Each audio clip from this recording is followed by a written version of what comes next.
bienvenue sur Monde Mystère. Voilà, aujourd'hui on est à Nice pour la conférence de Jacques Grimaud. On est à l'hôtel de Parking, ça va commencer dans environ 30 minutes. J'ai déjà parlé avec Jacques, donc il m'a accepté une interview après sa conférence.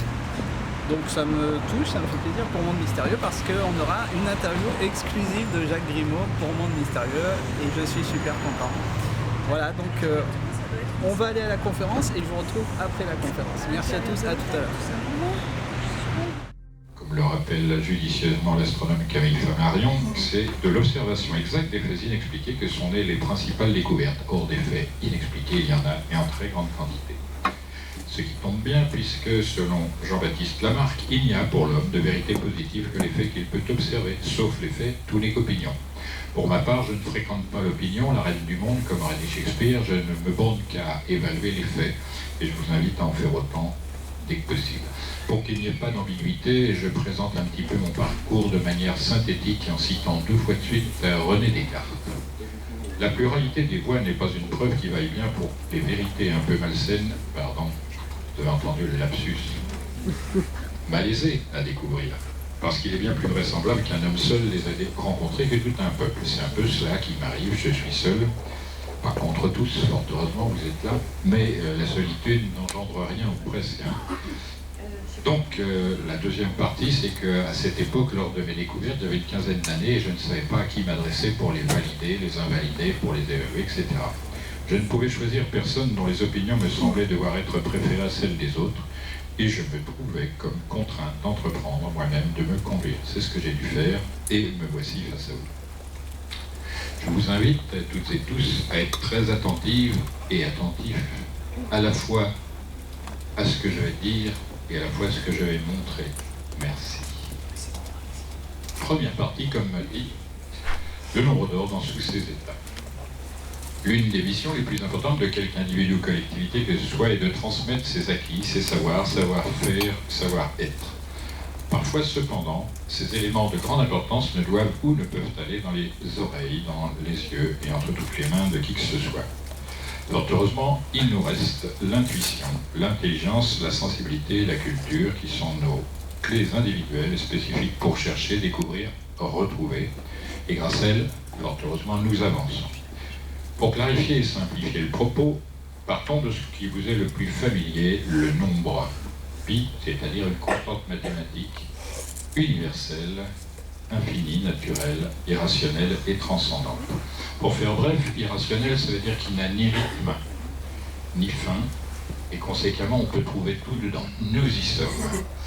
Parce qu'on est prêt là, à aborder le nombre phi, le nombre d'or. Et déjà, la première chose qui se signale à nos yeux, c'est que ce nombre porte comme emblème une lettre grecque qui n'est autre qu'un cercle avec un diamètre. Qui plus est, pour corser la chose, phi et pi sont très proches. Il n'y a qu'une lettre pour les différencier, elle se trouve au milieu. Et encore plus aigu dans l'observation, on observe que la première lettre de pi et de phi, c'est une consonne.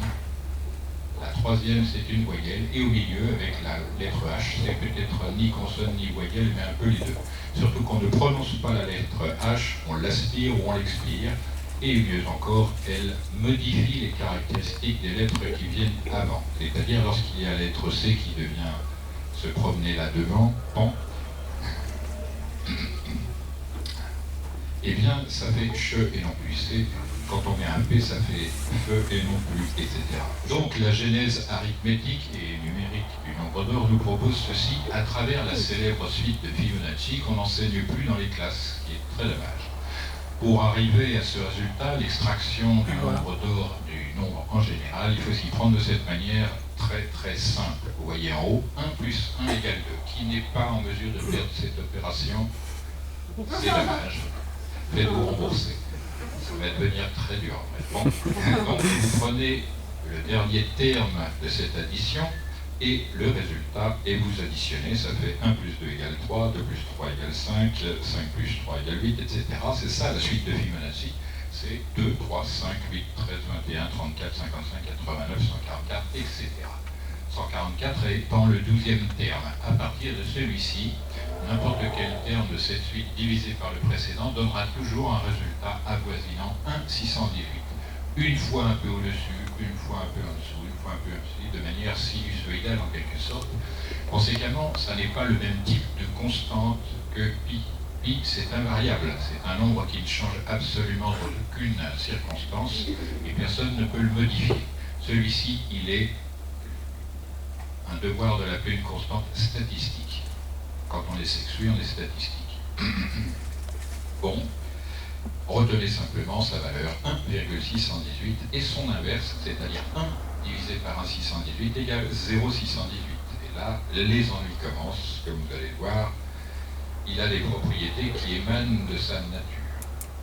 Du point de vue mathématique, donc, phi possède de nombreuses spécificités uniques dans l'infini des nombres et toujours en relation avec le nombre 1. C'est peut-être pour cette raison qu'il a pu paraître d'une importance capitale aux anciens concepteurs. En effet, d'après Voltaire, il ne pourrait y avoir deux dieux créateurs. S'il y en avait deux, il y en aura un pour bouffer l'autre. Ce sont ces termes, pour dévorer l'autre. En effet, on ne peut pas admettre théologiquement, et plus que ça encore, même scientifiquement, qu'il y ait deux créations possibles parce qu'elles prendraient deux voies différentes. Pour être encore plus clair, je citerai M. Emmanuel Kant, et qui disait « L'univers pourrait ne pas être, or l'univers est cette chose-là, appelons-la Dieu ». J'espère que tout est clair. On peut pouvoir passer au reste. Vous avez retenu 1,618 et son inverse, 0,618. Et vous notez que la différence est de 1. C'est cette liaison particulière avec l'unité qui est remarquable. Donc, phi est le seul dans l'infini des nombres qui se multiplie par lui-même lorsqu'on lui ajoute 1. Vous voyez que déjà les opérations commencent à vaciller, multiplier et additionner sont une même chose pour ce nombre, dès lors que 1 est inclus à cette chose.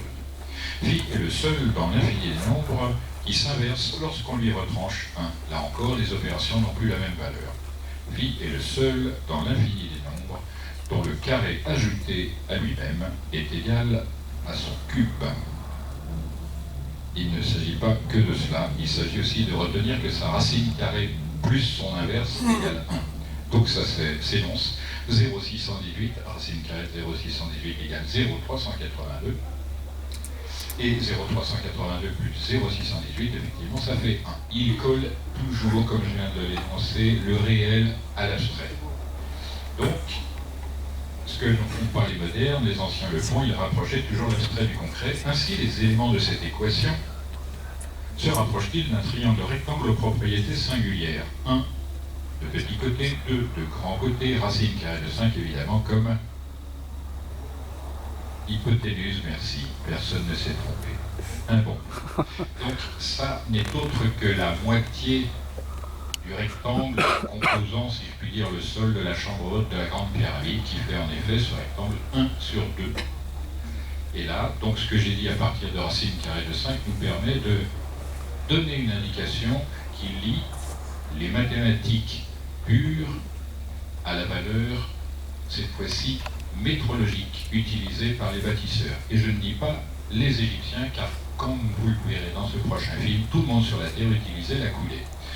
On fait cette somme, 2,236, c'est-à-dire une racine carrée de 5, plus 2 plus 1, ça fait 5,236, c'est-à-dire 10 coulées exprimées en mètres. Donc on voit apparaître ici le mètre de manière tout à fait naturelle à partir des mathématiques pures et leur transformation en métrologie. Pour varier un peu, on va faire de la géométrie, c'est très simple. Puis apparaît dans tous les ordres de la nature, minérale, végétale et animale, c'est-à-dire humain. Et paraître la matrice numérique de la croissance du vivant. Sans que vous vous en aperceviez, pour des raisons à la fois didactiques et pédagogiques, je passe de l'immatériel abstrait à la chose de plus en plus concrète. Parce qu'il va falloir faire la nuance. Vous avez un double carré, c'est-à-dire un rectangle 1 sur 2. Il faudra considérer que c'est la marque de la relation entre le monde du vrai, dit en haut, et le monde du réel, dit en bas. Et on va voir que c'est chez Platon ce qui détermine la notion de symbole.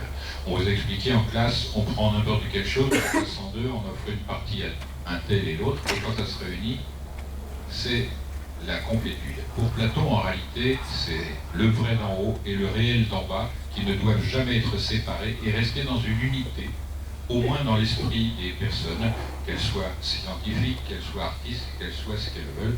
C'est cette unité-là qu'il appelait symbole, c'est-à-dire jeter ensemble. Jeter parce que la divinité n'a rien dit à partir de ça. Allons plus loin, donc, la genèse de vie dans la nature. Mais on ne sait pas dire si c'est vie qui s'impose et modèle les choses, ou à l'inverse, vie apparaît parce que les choses sont ainsi modélées. Il faut voir, c'est que c'est très facile à comprendre si on commence par le concret, mais le plus lointain, c'est-à-dire la relation entre la quantité de matière, avec des guillemets, par rapport à l'espace. Et là, on a une équation, peut-être un peu plus lourde que les précédentes, qui nous dit le logarithme du nombre de nébuleuses dans l'espace, multiplié par la taille moyenne de ces nébuleuses, égale l'inverse du nombre d'or en mètres, plus la vitesse de la lumière. Et là, on a cette curiosité qu'on a une constante mathématique associée à une constante physique, dont je démontrerai aussi que ça n'est pas une constante absolue comme vide, mais vraiment une variable autour d'un absolu.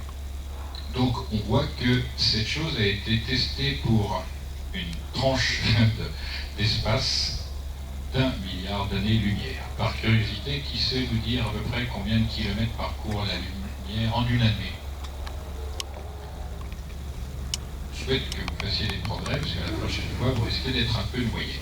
C'est-à-dire, grosso modo, 299 792 km par seconde. 300 000, j'allais dire. Et ça, pendant la durée d'une année. Ça fait quand même du considérable. Et là, on a calculé que cette équation particulière rendait compte de l'occupation de la matière, toujours entre guillemets, dans l'espace, pour 1 milliard d'années-lumière. C'est une manière de tester très considérable. En astronomie, pour revenir à du concret nettement plus accessible, au moins optiquement, certains macrophénomènes, tels le développement des bras des galaxies spirales, de même que la répartition de la matière dans l'espace, comme je viens de le dire, semblent étroitement dépendantes de vie et ses variantes.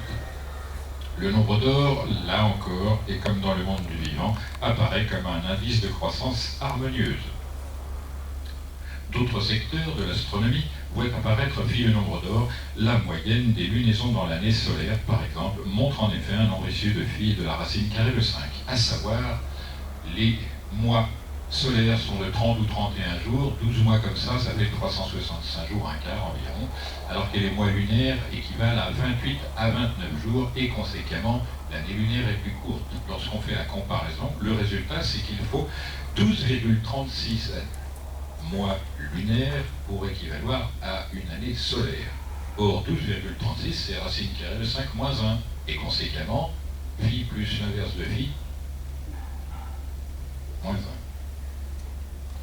1. Là, on rentre dans du concret. Cette tête-là, vous êtes inconnu, elle est tellement petite qu'il y a très peu de chances pour que vous la connaissiez, ça s'appelle un virus. Et là, on voit quand même que la complexité de l'ensemble, pour des choses extrêmement petites, montre que la géométrie a une prégnance profonde.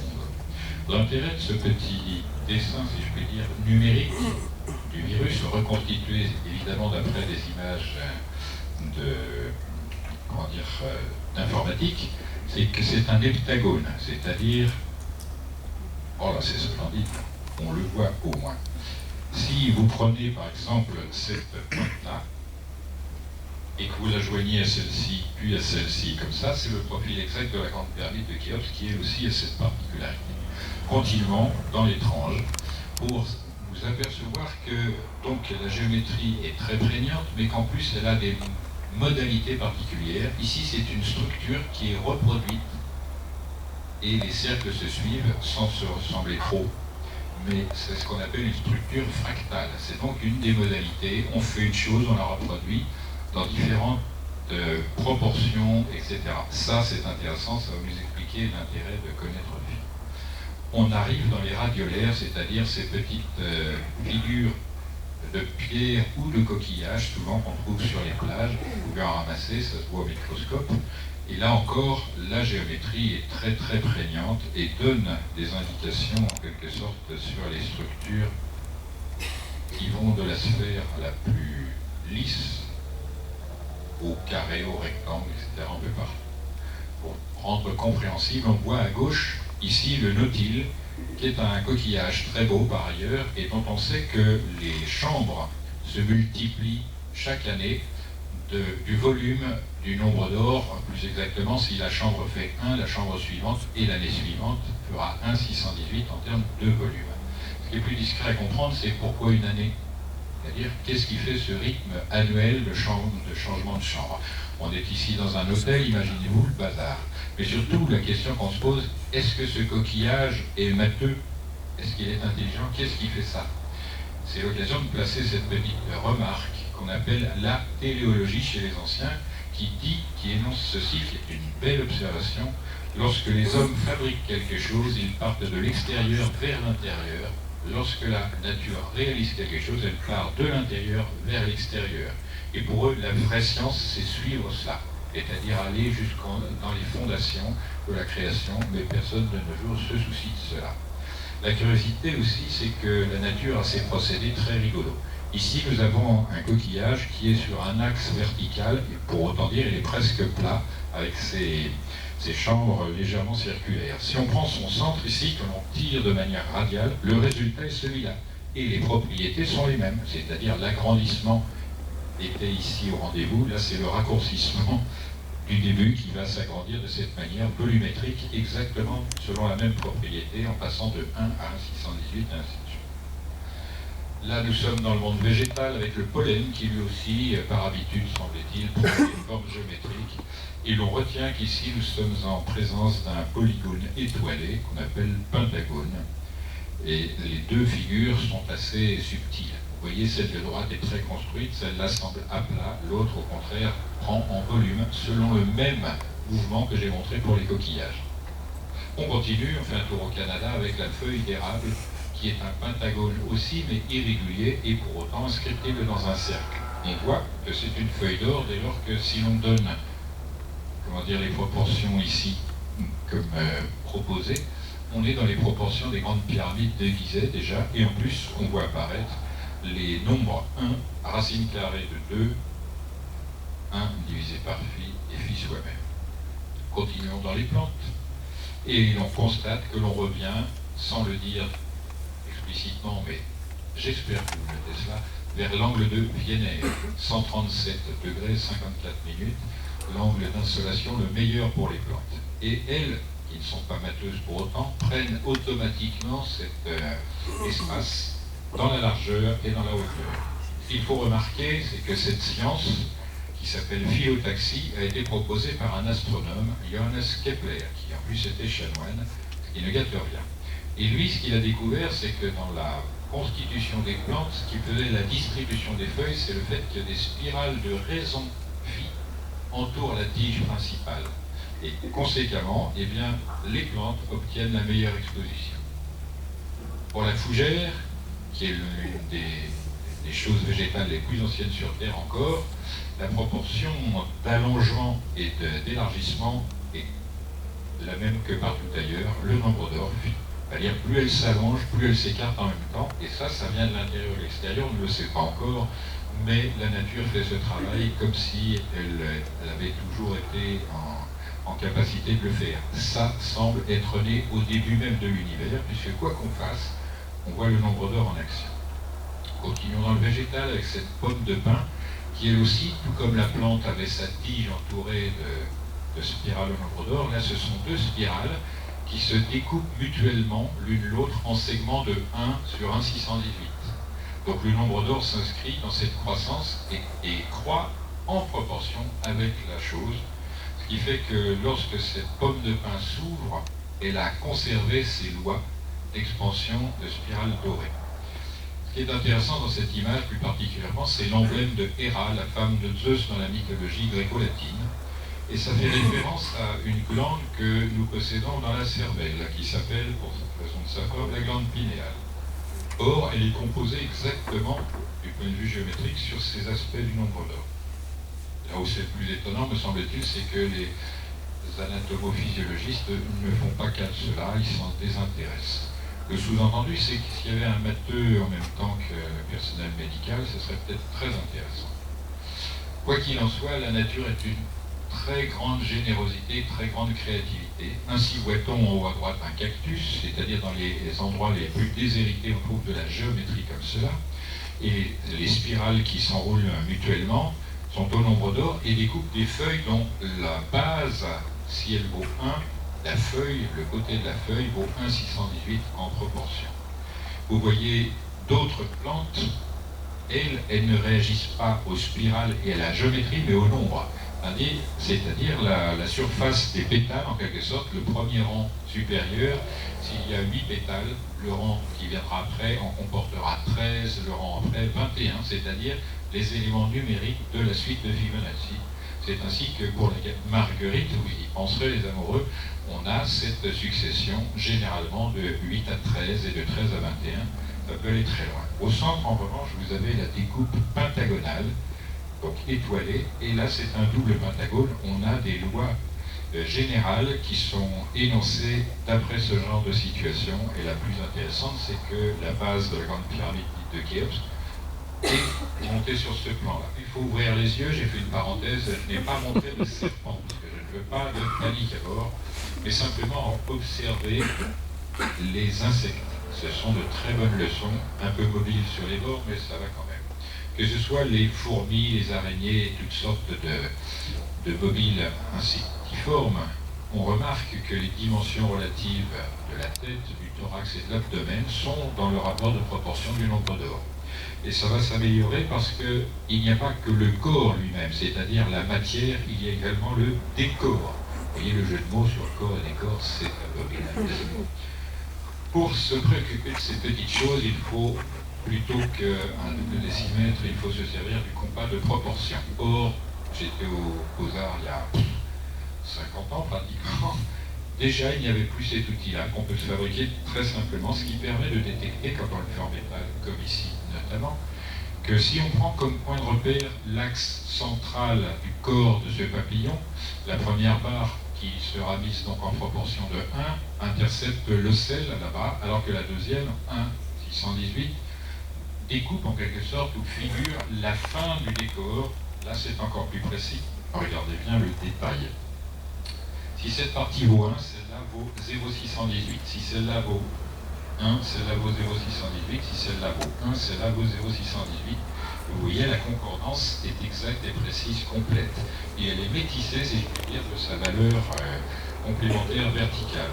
Si ça fait 1, ça fera 0,618. Si ça fait 1, 0,618. Si ça fait 1, ça sera 0,618. Et là, il y a une légère inversion, puisque cette proportion va dans ce sens et celle-là dans celui-là. De la même manière, de l'autre côté, on a cette proportion qui vient du haut et celle-là du bas. Donc la nature croise simplement, mais pour le remarquer, il faut être très attentif. Continuons avec un personnage de la cour, la poule. Je ne dirais pas que la poule a un cerveau fait pour les mathématiques supérieures, mais ce n'est pas sa tête qui est en question, c'est son derrière. Elle fait ça avec son derrière, si vous voulez en faire autant, ça s'appelle un œuf, et tout est aux proportions volumétriques du nombre d'or, ça n'est pas de la tarte. On verra que je remontrerai de toute façon cette figure tout à l'heure dans un autre contexte. On se souviendra pour le côté historique du fait que c'est la succession des lapins qui a permis de calculer les éléments constitutifs de la suite de Fibonacci qui a été régulée après par des normes mathématiques. Mais ce qu'il est important de noter, et je sais que vous ne notez pas cela parce que vous n'êtes pas habitué à cette forme de pensée, tout à l'heure nous voyions des objets, c'est-à-dire le nombre d'or appartenait à l'objet, le formait, etc. Mais là, ce sont des espaces. C'est-à-dire qu'entre une génération de lapins et la suivante, l'espace est dans l'ordre du nombre d'or. C'est-à-dire que la progression se fait comme ça. Puis dans l'homme, c'est pour réveiller les dames. Mais ce sont les hommes qui ont le regard le plus inquisiteur, etc., et qui regardent tout le temps les proportions. On ne sait pas par quoi ils commencent et pourquoi ils commencent par ça, mais s'ils regardent les yeux, la relation entre l'iris et la pupille est semblable à 1 par rapport à phi. Pour l'oreille, c'est la spirale. Tout le monde n'a pas les oreilles en porte-manteau, mais statistiquement, cette spirale donne l'idée de l'enroulement de l'oreille. Et on voit pour la lèvre, si la lèvre supérieure faisait 1 cm, la lèvre inférieure ferait phi. le nombre d'or en centimètres. On va améliorer le standard. Merci. C'est pour ne pas vous casser les oreilles à force. Une bonnette c'eût été... Voilà. Continuons avec la main. C'est le médius, vous m'excusez, mais je n'ai pas d'autres exemples à vous proposer. Si les phalangines, phalangettes et phalanges sont en proportion du nombre d'or, on le remarque en prenant les dimensions ou les proportions, soit 7 suites. 2, 3, 5, 8. Il y aurait donc 13, 21, 34, 55. Ça, c'est pour les mains de géants qui ont des doigts façon midi. Le pied, c'est pareil, c'est en termes de proportion et même de surface, donc c'est assez intéressant à étudier. Là, c'est pour réveiller les messieurs. On a une quenelle en haut, hein, bien connue, celle qui vaut pour la coudée, mais celle également pour la relation entre la main, la pliure de la main, etc., jusqu'à la saignée. On a la même chose pour le doigt, quand on dit à quelqu'un « viens là », en réalité, on est en train de former une spirale de Fibonacci qui démarre avec le petit doigt ici et qui s'enroule. Ça, c'est une spirale de raison phi. À droite, ce n'est pas Madame Sarkozy, un peu plus grasse, c'est Hypatie, qui était la fille de Théon de Smyrne, un ingénieur grec venu s'instruire à la grande bibliothèque d'Alexandrie. Et cette femme était passée pour la plus instruite, la plus intelligente et la plus belle de son temps. Résultat, elle a été dépecée avec des huîtres. C'est sympa. Donc, avant que cela soit fait, on a noté ces proportions et on s'aperçoit que l'ensemble est régi par le nombre d'or, ce qu'on verra tout à l'heure avec un monsieur dont le nom laissait penser qu'il pourrait être menuisier, c'est-à-dire Léonard de Vinci. On peut faire d'autres types d'analyses. On aurait très bien pu faire, j'aurais très bien pu faire l'analyse courbe. Dans le premier film, j'ai montré la dissection littéralement de la hauteur de la grande pyramide qui interceptait au tiers, à la moitié, etc. Ça se fera dans le prochain film avec des courbes et notamment la spirale dorée. Donc simplement retenir que les analyses ne sont pas uniques comme chez nous, mais elles sont multiples, superposées, voire même concaténées, encastrées, etc. On ne peut pas conclure quand on voit ça trop directement. Notre-Dame de Paris, sa particularité, c'est qu'elle est exactement la moitié de la hauteur de la grande pyramide dite de Khéops, et d'autre part qu'elle aussi est construite au nombre d'or, ce qui fait qu'elle va durer encore plus qu'elle n'a duré jusqu'à présent, c'est-à-dire un peu plus de 800 ans. Ça, c'est la particularité des anciens édifices qui ont une grande longévité due aux imperfections qu'elles abritent. Vous avez ici donc en superposition des figures qui notent, si je puis dire, les caractéristiques géométriques de cette composition. Vous avez en haut de la lumière dorée, ça c'est le vrai. En bas vous avez l'obscurité, ça c'est le réel, que nous nous occupons, mais nous avons une étincelle du vrai dans notre mémoire constitutive. Et c'est celle-là que nous essayons par tout moyen d'aller rechercher. C'est pour cette raison, mine de rien, que vous êtes là. Et donc, nous avons le monde de la lumière en haut et le monde des ténèbres en bas. C'est un exposé tout bêtement religieux. Or, le religieux, ici, il a l'air de se foutre totalement de ce qui se passe. Il regarde à l'horizon cette ligne qui se recule à mesure qu'on avance. Et en plus, il serre les mains. C'est ce que j'expliquerai à la fin, lors de mon approche de la philosophie des anciens. Ça, c'est codé. Tout cela est codé. Ainsi, vous avez le double pentagone ici, c'est-à-dire le nombre 10 qui régit tout. Lui-même et sa génétique propre, en quelque sorte. Et vous voyez que ici, la pointe intercepte la cervelle en quelque sorte, ici cette ligne intercepte le verre, la bouche, et qu'elle passe à travers tout, et là c'est plutôt le nez qui figure l'intuition. Donc si vous faites l'association de ces choses-là, vous êtes dans le vrai religieux de toutes les religions, et maintenant vous voyez que ce personnage ici, c'est la mort, or c'est le personnage dont Victor Hugo disait Jésus, c'est le plus de Dieu dans l'homme et le plus d'homme dans Dieu, qui correspond à ce que j'ai expliqué tout à l'heure sur cette chose-là, cette parité. Donc nous sommes, sans le dire, mais je le dis maintenant, dans le monde de la dualité, certes, mais de la complémentarité et surtout de la polarité. C'est important parce que la deuxième partie va vous surprendre par sa cohérence. Donc on voit que ce type d'explication est très intéressante, si toutefois on vient de l'offrir. Léonard de Vinci. Là, il nous propose l'homme de Vitruve, du nom d'un architecte du IIe siècle latin. Et cet homme, Vitruve, disait « Tout édifice qui qui n'est pas fondé sur les proportions humaines devient invivable. Et je pense que là, ça se vérifie, puisque depuis environ 3/4 de siècle, on souffre de n'importe quoi architectural, etc. Simplement, cette image fonde en quelque sorte ce qui a été dit tout à l'heure. Sur le carré qui représente la Terre, le milieu du carré, c'est le sexe, bien terrestre, alors que sur l'autre partie circulaire, céleste, c'est le nombril, pour ne pas dire le nombre il. Donc, on voit qu'il y a une nuance, une manière d'expliquer les choses. Ce qui est intéressant, c'est de savoir, donc, pour Léonard de Vinci, l'homme, c'est un être céleste et terrestre en même temps. Et la preuve qu'il donne, c'est que le périmètre de ce cercle est égal au périmètre de ce carré. Il suffira donc d'aller aussi loin que vous voulez. Vous notez quand même que le thorax vaut 618 si la dimension d'une brasse au 2/3, c'est-à-dire cette dimension, vaut 1,618, et la même chose qui a été vue verticalement. Tout cela, c'est simple dès que c'est expliqué. Quand on voit la figure seule, on n'en a pas cette idée-là. J'ai dit tout à l'heure que les analyses peuvent se superposer. Voilà la suivante. Au lieu de prendre des dimensions linéaires, on prend des surfaces. Et les rectangles, là, se multiplient en termes de surface. Si celui vaut 1 en termes de surface, alors je dois préciser. Là, on voit un rectangle, mais dans l'idée de Léonard de Vinci, c'est un parallélépipède. Celui-là, racine carrée de 2 fois le volume du précédent, et ainsi de suite. Là, on voit que le sommet intercepte le carré, la vie terrestre, alors qu'ici, il intercepte le cercle, la vie céleste. Le sous-entendu, c'est que on peut y aller aussi au ciel. Et à droite, vous avez, si le bras était rabaissé, eh bien, on pourrait engendrer, comme je l'ai dit, dans le point lui-même, le début, l'amorce d'une spirale de raison phi. Et on voit qu'elle est cohérente avec l'ensemble du dessin, c'est pour ça qu'il s'est abstenu. Dans le prochain film, vous verrez le détail complet de la construction de l'homme de Vitruve selon Léonard de Vinci, et vous voyez que c'est assez complexe. Vous notez qu'en plus du cercle et du carré, qui cette fois-ci sont bien alignés, nous avons un triangle. Et c'est cette géométrie, elle est toujours en relation avec l'homme.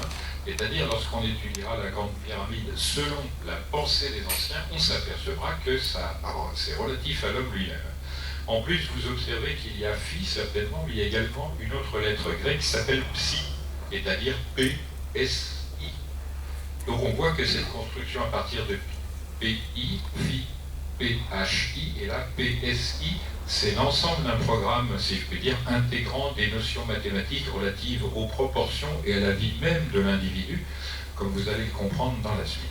S'il n'avait fait que cela, on le dirait très très bon, ce Léonard, mais il a fait pire que cela. La Joconde, c'est-à-dire Mona Lisa, en grec, monosklitos, pierre unique, parce qu'il considérait, les artistes et lui, que la création est unique et qu'elle est solide comme une pierre. Donc il a fait quelque chose d'assez énigmatique, et là vous voyez l'exposé analytique d'une géométrie droite, stérile et inféconde donc, et ça représente en partie ce visage, cette géométrie, qui est tout de suite rehaussée par celle-ci, et on voit que la spirale dorée part d'un endroit que connaissent bien, à mon avis, les personnes qui connaissent la médecine chinoise, et surtout l'acupuncture. Donc ça, cette chose-là est démonstrative. Regardez comment c'est fait.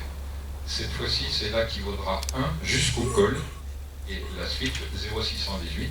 Là, on voit bien que les choses sont ordonnées de telle sorte que, mais vous verrez dans le film, c'est beaucoup plus intéressant, plus complet, parce que la 3D permet toutes sortes de choses. Il n'y a pas que la Joconde, vous avez Saint Jean. Saint Jean, c'est un verbe, oui, c'est ça. Et il pointe le doigt vers le haut, et lui, il est dans une spirale, donc une géométrie courbe et féconde, encadrée par une géométrie droite et stérile. Même les œuvres les plus connues ressortissent de cette géométrie particulière, comme vous le voyez, avec cette chose-là. Si cette partie-là vaut 1, celle-là vaut 0,618, mais c'est encore mieux dit comme ça, puisque c'est un enroulement.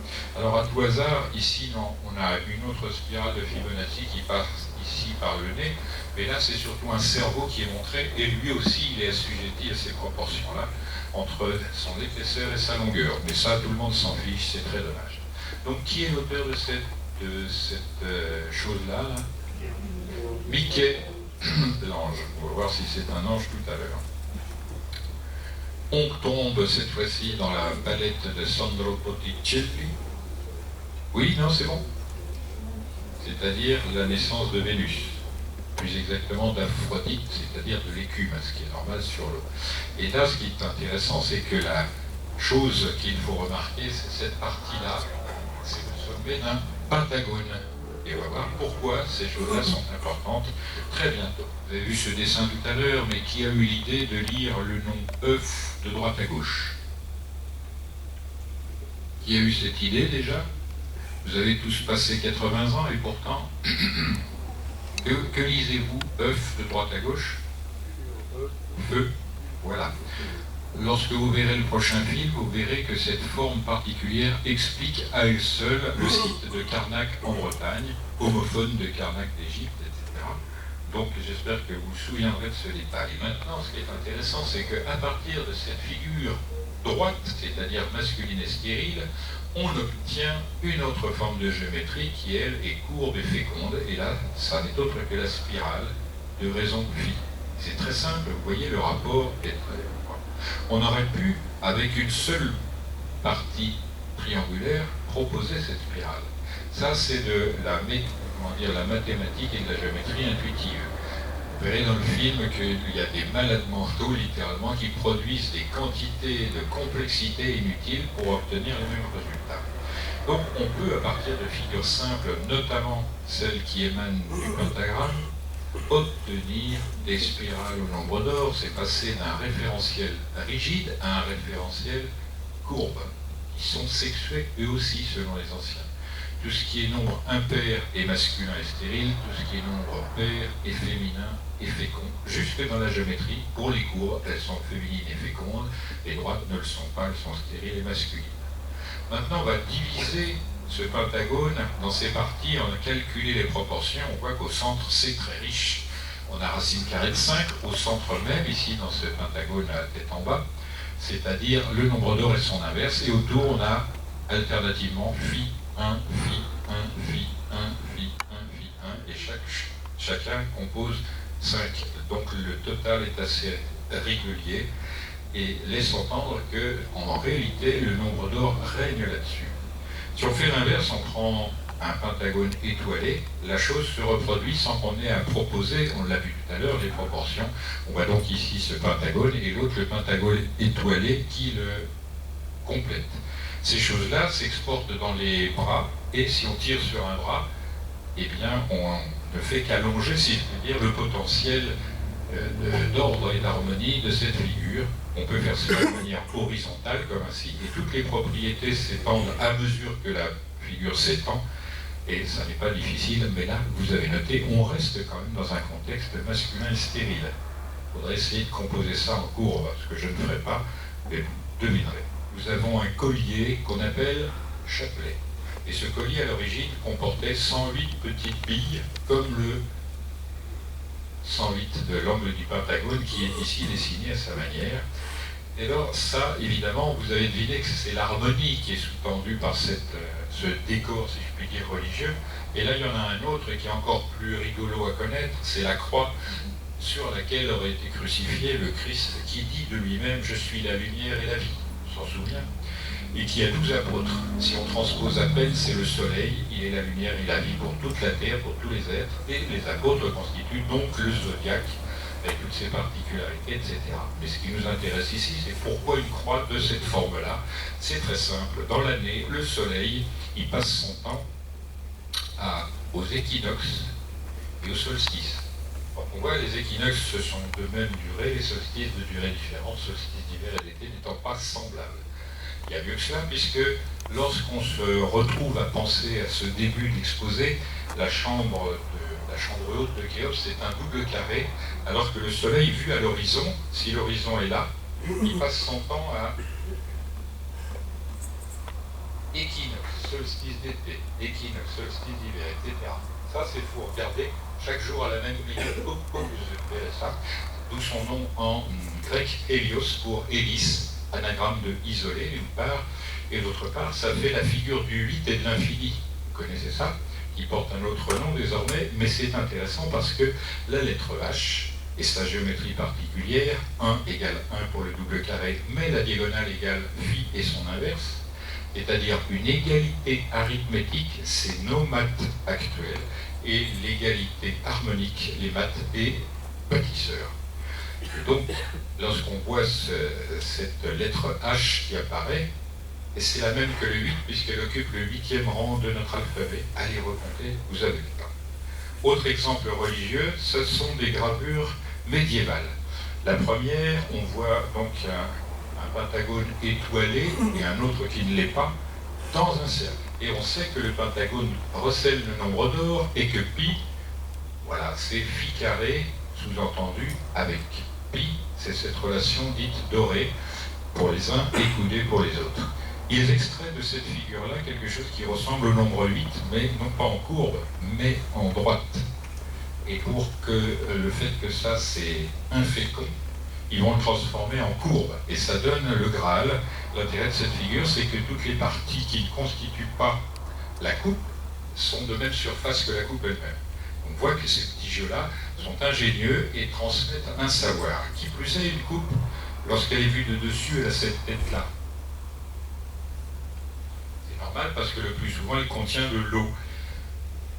Alors, tout à l'heure, j'avais parlé de Michel-Ange, on va le retrouver, ce petit bonhomme, en bas à gauche, avec ses ailes. Ça, c'est la molécule d'eau. Vous l'avez reconnu, je suppose, vous l'avez vu toute votre vie, même avant, dans le placenta, et avant, lorsque l'humanité sortait de la mer. D'accord, chaque homme sort de sa mère, chaque femme aussi, n'est-ce pas? Bien, bravo. Bah, t'es pas toute seule pour le faire, mais c'est bien ça, c'est la complémentarité. Donc ça, c'est la molécule d'eau constituée d'une grosse partie centrale, c'est l'atome d'oxygène, et de petites parties en haut, ce sont 2 atomes d'hydrogène. Ce qui nous intéresse donc, c'est que cet angle, en gros, c'est toujours 108 degrés, mais ça dépend de comment on fait les mesures. S'il y a de l'humidité dans l'air, s'il y a une pression atmosphérique, la chaleur, etc., activité tellurique et toutes ces choses-là, et s'il y a une viscosité particulière au moment de la mesure. En gros, c'est 108 degrés. Or, cet angle, vous le savez, c'est celui qui est constitutif de l'angle le plus obtus du pentagone. Conséquemment, est-ce qu'on doit appeler la Terre O ou Terre, compte tenu du fait qu'elle a 75% d'eau, c'est-à-dire 3/4? Ça, c'est la bonne question. Quant à lui, je vais vous demander qui est allé récemment, si possible, au château de Versailles. À tous à la fois, c'est bon, merci, personne. Quand vous irez, vous demanderez à voir le plan et vous verrez que les jardins face au château ont cette bobinette-là. C'est-à-dire, on dirait Mickey dessiné pour l'agrément, mais ça ne se voit que du ciel. Première remarque. La deuxième, c'est que vous irez visiter le reste de l'étendue royale de ce château et vous trouverez le petit Trianon. Eh bien, le petit Trianon, vous allez voir ce que l'auteur de Mickey en a fait dans Blanche-Neige, c'est-à-dire des petites baraques avec des toits de chaume très mignons, tout ça, et vous saurez que le créateur de ce petit village du Trianon à Versailles s'appelait Charles Mickey. C'est aussi le nom d'une petite pyramide, s'appelle Mickerinos, qui veut dire le nez de Mickey. Tout cela parce que Disney, c'est un Français à l'origine, il s'appelait Disney, et c'est son travail. Il a transmis des choses de la même espèce que celles que j'essaie de transmettre, avec des modalités locales et la mode du temps. C'est-à-dire, il s'est adressé à des enfants. Pourquoi? Parce que les anciens figuraient leur enseignement de manière fabuliste, sachant, comme le disait par exemple Aristote, la fable est une histoire fausse destinée à raconter le vrai. J'espère que vous en souviendrez lorsque vous verrez les films suivants. Et là, il me semble que je ne me trompe pas si je vous montre des points d'égale dimension, noirs sur fond blanc, à peu près égal espacement. Et il me semble que tout le monde parmi vous voit des segments de spirale qui, hop là, oui ou non, ouais. Qui est aveugle. Merci. Donc cela, ça pourrait expliquer le fait que, comme notre œil est constitué aussi par des cellules qui affectent des formes liées par la rotondité de l'œil à pi et à phi pour l'ensemble harmonieux de cet assemblage, on pourrait voir le nombre d'or partout. Ça, si vous écoutez cela, vous vous faites piéger par un troll. Moi. Parce que la réalité, c'est que je vous ai montré des choses non pas par l'œil de chair, mais par l'œil de l'intellect. Là encore, il y a une polarité à suivre. L'œil de l'intellect, il est pour le vrai, l'œil de chair pour le réel. On essaie de comprendre ça et de s'en souvenir parce que la nuance vaut d'être appuyée, répétée. Les anciens nous montrent par l'œil de chair ce qu'ils ont vu par l'œil de l'intellect. Ça marche. Deuxième partie, l'île de Pâques et fit le nombre d'or. Selon les astronomes, le site de Gizeh en Égypte serait le centre des terres émergées de la planète Terre. Cela confirme ce qu'avaient remarqué les nombreux savants qui accompagnèrent Napoléon Bonaparte lors de la campagne d'Égypte, qui fut aussi la première campagne scientifique dans l'histoire moderne. 153 savants de toutes disciplines, ainsi que des artistes, dessinateurs, géomètres, etc., avaient accompagné l'armée et au moins pour une fois s'étaient distingués, non pas dans le domaine du sang qui coule, mais de l'intelligence qui progresse, en allant directement sur un site. Cette tentative de Napoléon était la troisième.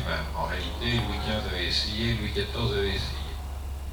Donc, la première chose que j'avais constatée lors de mes études, c'est cette petite remarque utile, parce que dans l'ouvrage géant, 18 tomes, 20 avec les tomes complémentaires pour s'y retrouver, dans la description de l'Égypte, donc, il y avait une phrase qui disait « L'Égypte est le carrefour de trois grandes zones terrestres, l'Europe, l'Afrique et l'Asie. » Et ça suffisait déjà amplement à me mettre sur la piste de ce que je vous expose maintenant. La découverte immédiate, après celle des curiosités de la Grande Pyramide d'Égypte, dont on a vu que dans ce premier film, elle était codifiée par le nombre d'or, 1,618, c'est que la polarité qui est sous-entendue dans la religion égyptienne, à ce qu'on appelle religion, fait qu'on trouve à l'est du Nil la zone pour les vivants et à l'ouest la zone pour les morts, en haut la zone pour la végétation, en bas la zone pour les roches, etc. On a Isis et Osiris, on a Isis et Nephthys, sa sœur, on a Osiris et Seth, son frère. En fait, ce sont des polarités, le bien, le mal, la douceur, la fermeté, etc. La femme, qui n'a pas enfanté, celle qui a enfanté, etc. Ce sont donc des polarités discrètement installées. Et lorsque m'est venue l'idée de savoir quelle est la polarité associée au site de Gizeh, j'ai recherché l'endroit le plus isolé et le moins habité sur la Terre. Il faut se rappeler quand même que le Caire, capitale de l'Égypte moderne, c'est quasiment 20 millions d'habitants, c'est la plus grande ville d'Afrique et du Moyen-Orient en même temps, et certainement également de l'Europe, mais il n'est pas bon de dire cela, ça attirerait trop l'attention vers un pays dit sous-développé. Moi, ce que j'ai retenu de l'Égypte, outre l'ancienne Égypte, c'est que l'Égypte moderne, quoi qu'on en pense, elle est constituée de gens extrêmement accueillants, très ouverts à l'Occident, qui n'est pas du tout crispé sur un islam, etc. Donc j'avais remarqué que la distance entre l'île de Pâques, le point le plus isolé et habité sur Terre, et Gizeh, c'est-à-dire le site des Grandes Pyramides, faisait cette distance 16 180 km, c'est-à-dire la valeur numérique du nombre d'or, qui est une proportion multipliée par la valeur du quart du périmètre terrestre. Et là, de nouveau, avec ce morceau de périmètre, pi et phi sont associés. On voit que c'est l'une des modalités polarisées pour les anciens de faire comprendre ce qu'ils souhaitent nous faire comprendre. On n'en est pas encore là, mais ça viendra, il y a encore 6 films. Première remarque, donc, on a des dimensions, des constantes, qui sont des proportions, on a des coudées, etc., mais je ne vous le dis pas pourquoi maintenant, et on a des kilomètres. Ça, au minimum, 27 siècles avant notre ère. Là où c'est devenu un peu encombrant pour ma tête, c'est que la projection nord de cet équateur penché, alors qu'avant je l'appelais le tapis rouge, c'est devenu l'équateur penché lorsque, avec des atlas géographiques et des mapes-mondes et toutes ces choses-là, j'ai remarqué que sur ce tapis rouge, il y avait un très grand nombre de sites, une première importance dans l'histoire des hommes et dans la culture aussi. J'en avais dénombré 43. Pour le film en question, je n'en ai sélectionné que 18 et vous découvrirez les autres ultérieurement. Donc ces occurrences supplémentaires, ces coïncidences, donc 30 degrés, 1/12 de cercle. Alors là, si vous réfléchissez vite et bien, vous avez un cercle dont le rayon est 1, que va faire le 12e de ce cercle en arc, une coudée.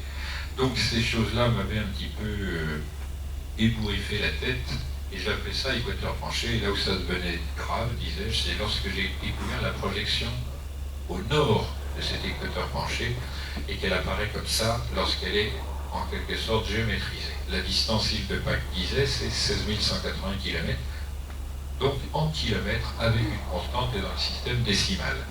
Et quand j'ai visé le nord de cette figure-là, dont la base était là, j'ai trouvé des côtés de 10 000 km, c'est normal puisque c'est un équateur, et au sommet, c'est le nord géomagnétique. Sa particularité, c'est d'être polarisé avec le nord axe de rotation de la Terre, qui est dit le nord géographique. En effet, la polarisation est simple. Ce nord géographique est fixe, alors que le nord géomagnétique est mouvant. Non seulement il est mouvant, mais il se meut de plus en plus vite et de manière de plus en plus erratique, avec une constante. Il tend à se rapprocher du nord géographique.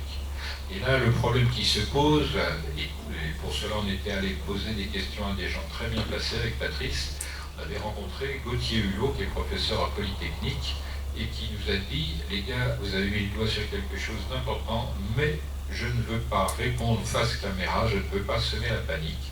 De toute façon, l'État ne veut pas que j'en parle, je risque ma place. Donc on voit que c'est bien cadré et que les choses dont j'ai parlé sous forme de menaces dans ce premier film ne sont pas des plaisanteries de gamins qui veulent se reconnaître. Donc on retient que ça, c'est une partie d'un pentagone. Vous avez reconnu le célèbre angle de 108 et les deux autres de 36. Et là, tout ce qui est expliqué en première partie va prendre son importance puisque nous sommes sur une sphère, c'est-à-dire un tronçon normalisé par pi. Dans le film, j'explique que lorsqu'on multiplie la distance Angkor-Wat-Gizeh par le nombre d'or, phi, on obtient la distance Gizeh-Nazca. Et si l'on multiplie la distance Gizeh-Nazca par le nombre d'or, phi, on obtient la distance Nazca-Angkor-Wat et on ferme un cercle. La preuve, me semble-t-il que j'ai raison, est ainsi faite de cette sorte-là. Le petit côté des grandes pyramides, donc c'est le triangle rectangle là qui nous intéresse, donc deux triangles rectangles de même dimension font le côté méridien de la pyramide, eh bien le petit côté est correspondant, mais en droite, à Angkor-Wat-Gizeh. Si on multiplie ce petit côté non pas par phi, mais par racine carrée de phi, on obtient le grand côté qui figure la distance Gizeh-Nazca. Et quand on multiplie encore ce grand côté par non pas phi, mais racine carrée de phi, on obtient l'équivalent de Nazca Angkor-Wat, c'est-à-dire l'hypoténuse de ce triangle rectangle. Tout cela, évidemment, sera très bien expliqué, surtout qu'en fait, c'est un triangle rectangle qui en cache trois autres, et qui sont uniques dans l'infini des triangles rectangles. C'est pourquoi ça valait la peine de les attraper, si je puis dire.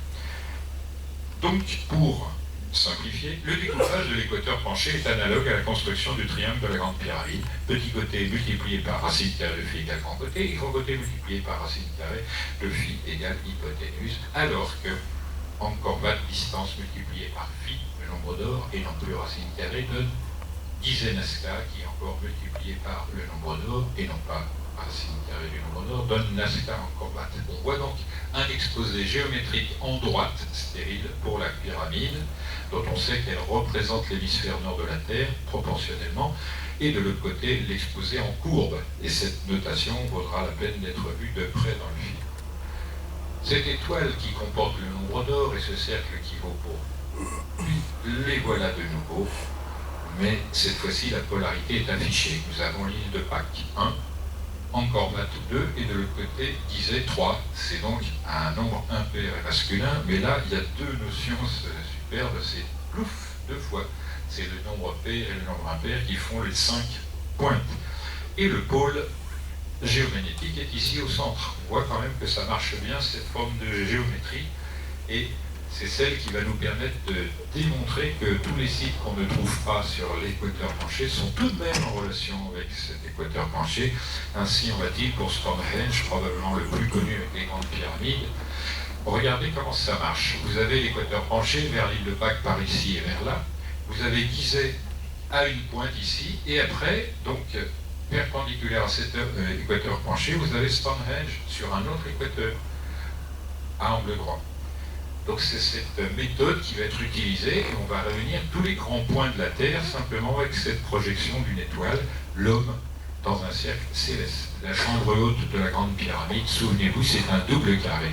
Il fallait dire, c'est que le périmètre de ce double carré, donc rectangle de 1 sur 2, est égal à 60 coulées, à savoir 31 mètres 416 ou 8 fois 1 décamètre.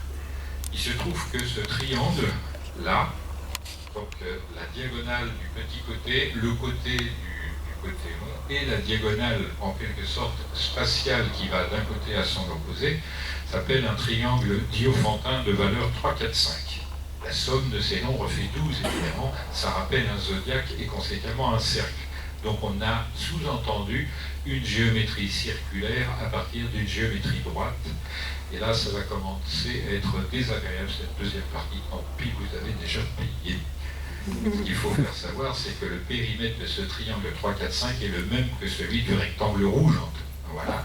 En revanche, la surface de ce triangle est les 3/4 de la surface du rectangle. On voit qu'on continue à nous enseigner de la géométrie de base, certes enfantine, mais très utile. On va sur Google Earth, on plante les push-pins pour prendre les dimensions, on s'aperçoit que ce côté-là fait phi multiplié par 10 km, alors que l'autre côté fait phi multiplié par 10 km, alors que la base fait 20 km. Là encore, on est dans le délire qu'on a vu tout à l'heure, mais à tel point que vous ne le savez pas. Ce triangle diophantin de proportion 3, 4, 5 est utilisé en Égypte ancienne, on l'a vu dans la chambre de la Grande Pyramide.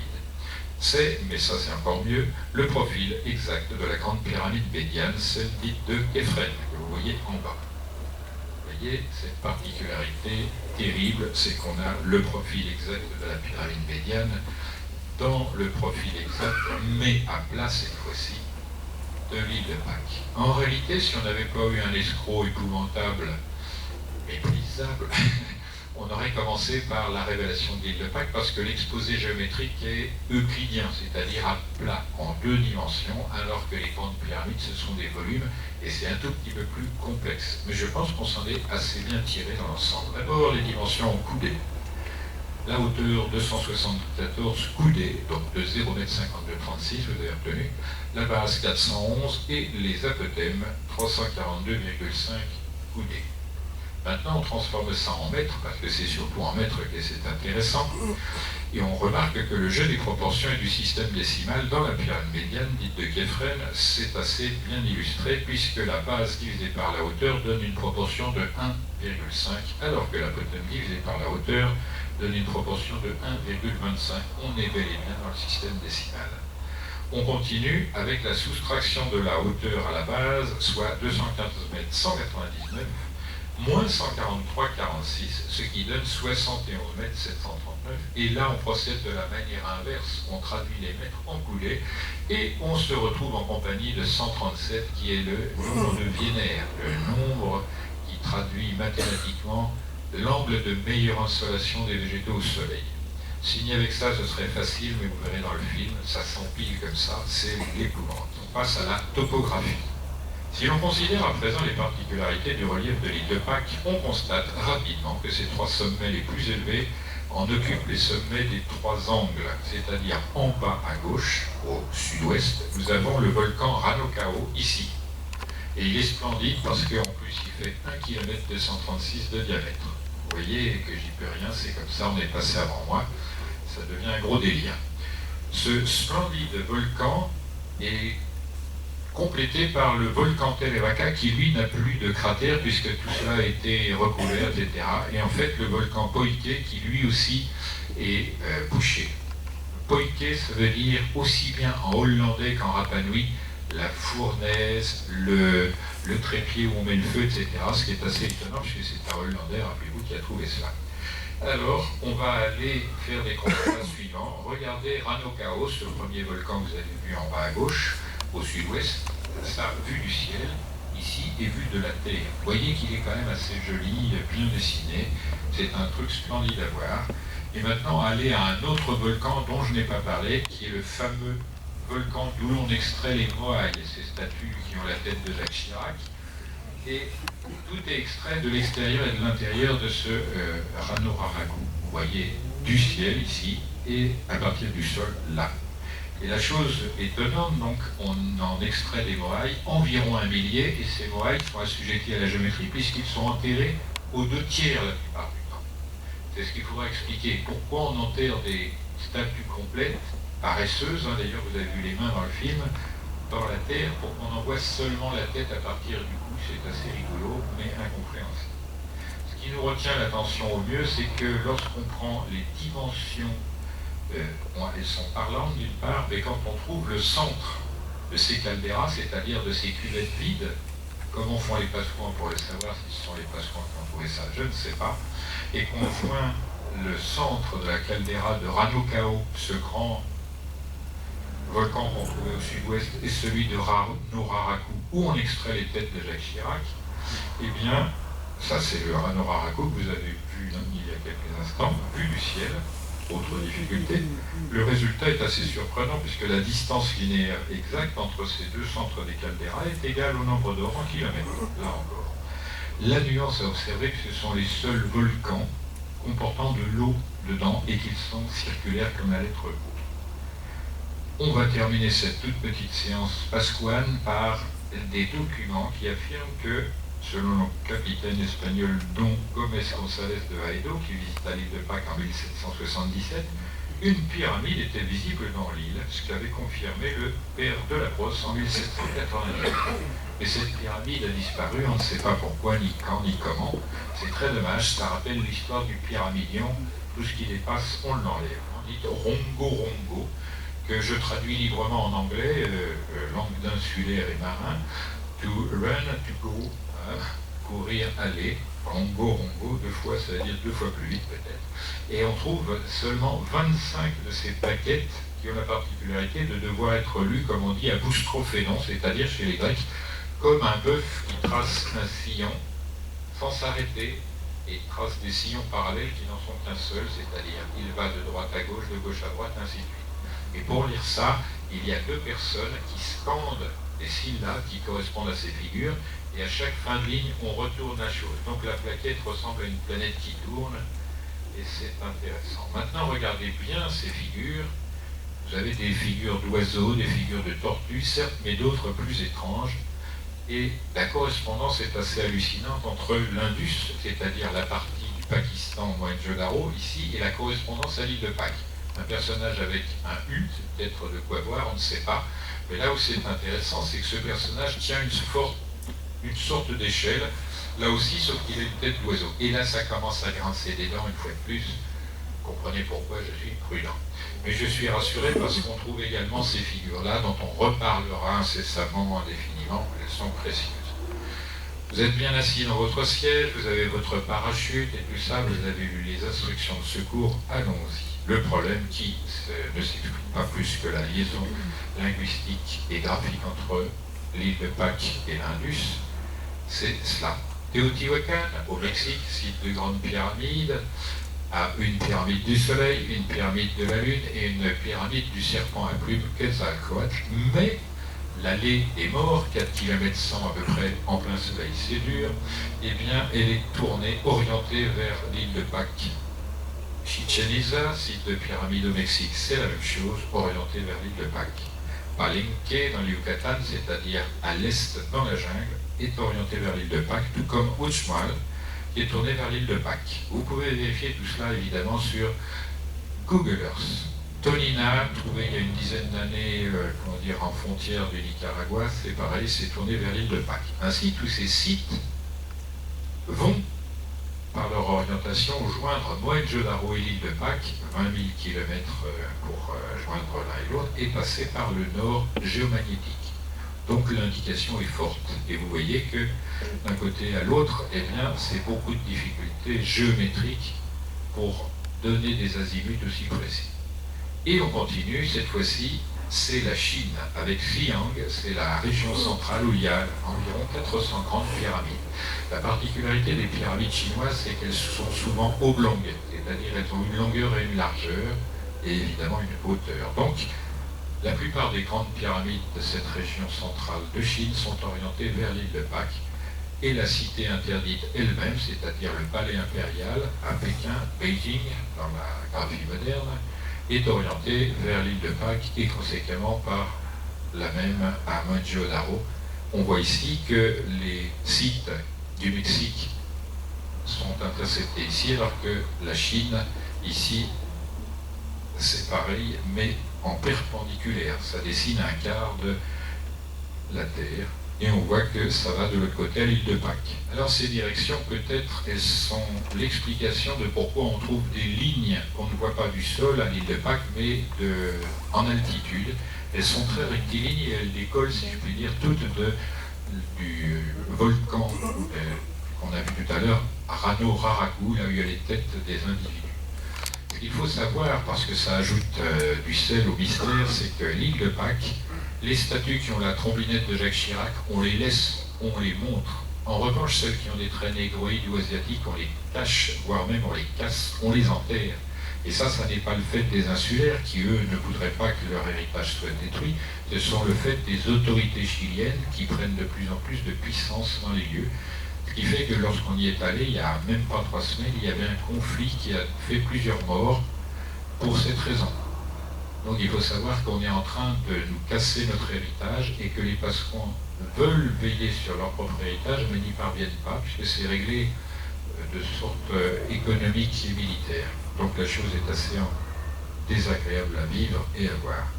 Donc on voit ces lignes-là qui partent du volcan, comme vous le voyez dans l'image suivante en bas, le volcan Rano Raraku. Et ces lignes vont rejoindre la mer. Quelquefois, il y a des routes comme ici qui passent par-dessus. Personne ne s'en aperçoit. Et qu'est-ce qu'on trouve au bout? Ces espèces de chaussées qui rentrent sous l'eau. Et ça, on nous dit, les explications sont simples. On dit, c'est le basalte des volcans qui tombe à l'eau et ça fait psh quand ça arrive et ça s'organise comme une coulée de lave qui rentre avec des côtés comme ça. En revanche, quand on questionne les plongeurs, les frères Garcia de l'équipe de Cousteau, vous savez, eh bien, eux ils disent ah ben non, pas du tout, le basalte il fait ce qu'il veut, mais quand on est sous l'eau, nous on voit bien des routes, c'est-à-dire des voies qui se séparent, qui reviennent, qui se croisent, il y a des croisements angle droit et tout ça, et on voit mal le basalte se débrouiller et faire ça tout seul. Donc on abandonne un peu l'île de Pâques du point de vue géographique et morphologique pour s'intéresser à sa situation. La distance exacte entre l'île de Pâques et le célèbre site andin de Machu Picchu, alors par parenthèse, on souhaitait aller à Machu Picchu, on nous demande 1 an de délai pour avoir les autorisations et on nous demande de payer $100 000. C'est sympa, la culture, maintenant, c'est la main à la poche, débrouillez. Et donc, la distance entre le centre de l'île de Pâques et le centre de Machu Picchu est de 4058 mètres 795 de centre à centre. Donc, si l'on divise le périmètre terrestre précis par cette dimension précise, le résultat est carré. Donc vous voyez qu'en plus d'avoir des destinations multiples partagées sur l'équateur penché par les valeurs de phi sur pi, et bien là on a de site à site des relations avec ces deux valeurs pi et phi.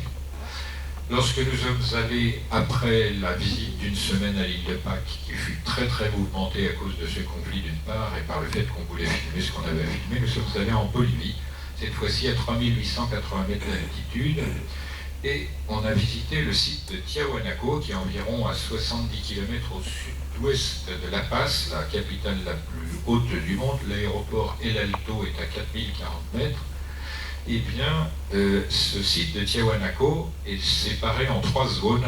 La zone Acapana, qui désigne simplement une pyramide. Vous imaginez une pyramide à 3880 mètres d'altitude, c'est vachement intéressant, c'est efficace, je ne sais pas ce qu'on fait. Il y a ce site-là, qui s'appelle Calasasaya, et le plus étrange d'entre tous, qu'on a déjà montré en diaporama, qui s'appelle Pumapunku, et qui va vous réserver d'étonnantes surprises dans le film. Donc sur Calasasaya, le mur est là, lorsqu'on le prolonge, en azimut, il arrive et passe le nord géomagnétique, comme les autres sites. C'est intéressant, parce que les géologues ne sont pas du tout d'accord avec les anthropo-ethno-sociologues qui disent c'est entre 300 et 800 de notre ère, alors qu'il n'y a strictement aucun lien avec la population autochtone et ces choses-là. Les autochtones, ce sont des paysans éleveurs, très peu d'agriculture, surtout de l'élevage, les lamas, vous savez. Et donc, c'est un truc qui s'amène sur 60 km², il y a des caillasses de toutes les formes et très très finement découpées dans l'andésite. L'andésite, c'est à peine moins dur que le silex, donc c'est intéressant. La Lune, par rapport à la Terre, est bien figurée dans la relation, cette fois-ci carrée, et avec la spirale de Fibonacci, la spirale dorée. On va continuer avec l'étonnement, et là vous en avez pour un quart d'heure dans le film prochain. Regardez ceci. Nous avons Mercure, Vénus, la Terre, Mars, Jupiter, etc. Ça, c'est le diamètre de la Terre, 12 756 km. Vous avez bien noté cette valeur-là. Ça, c'est la somme des diamètres de toutes les planètes, 400 699 km. La curiosité apparaît. Périmètre terrestre égale 40 069,9 km, c'est-à-dire cette valeur-là divisée. Et l'autre chose, c'est 400 699 km divisé par cette valeur-là, 12 756, égale pi multiplié par 10 à 99,99% de justesse. Continuons dans l'étonnement.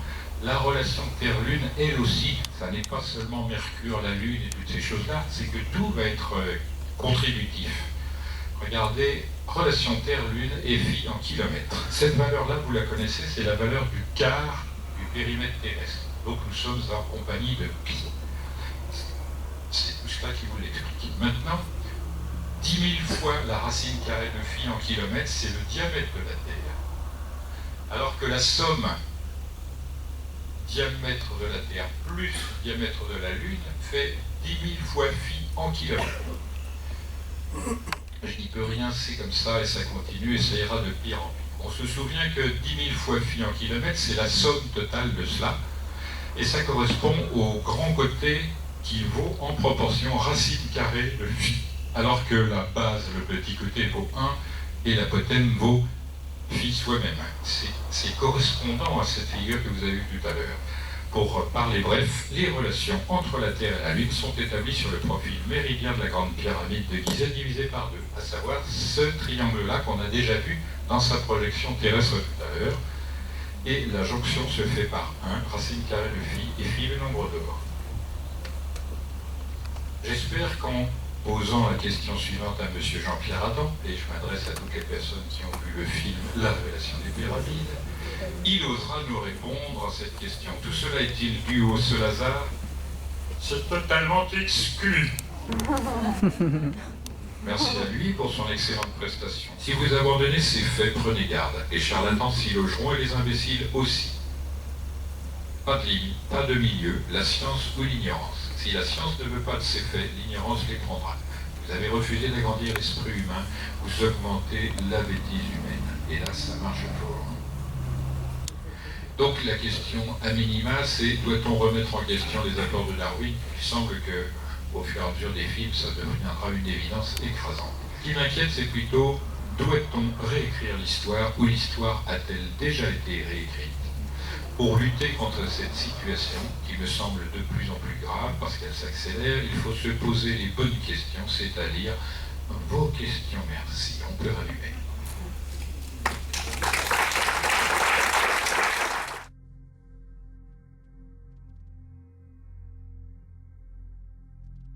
Quand vous parlez de l'orientation de certains sites vers l'île de Pâques, de quelle orientation parlez-vous? L'entrée logique du site, sa position cardinale, etc.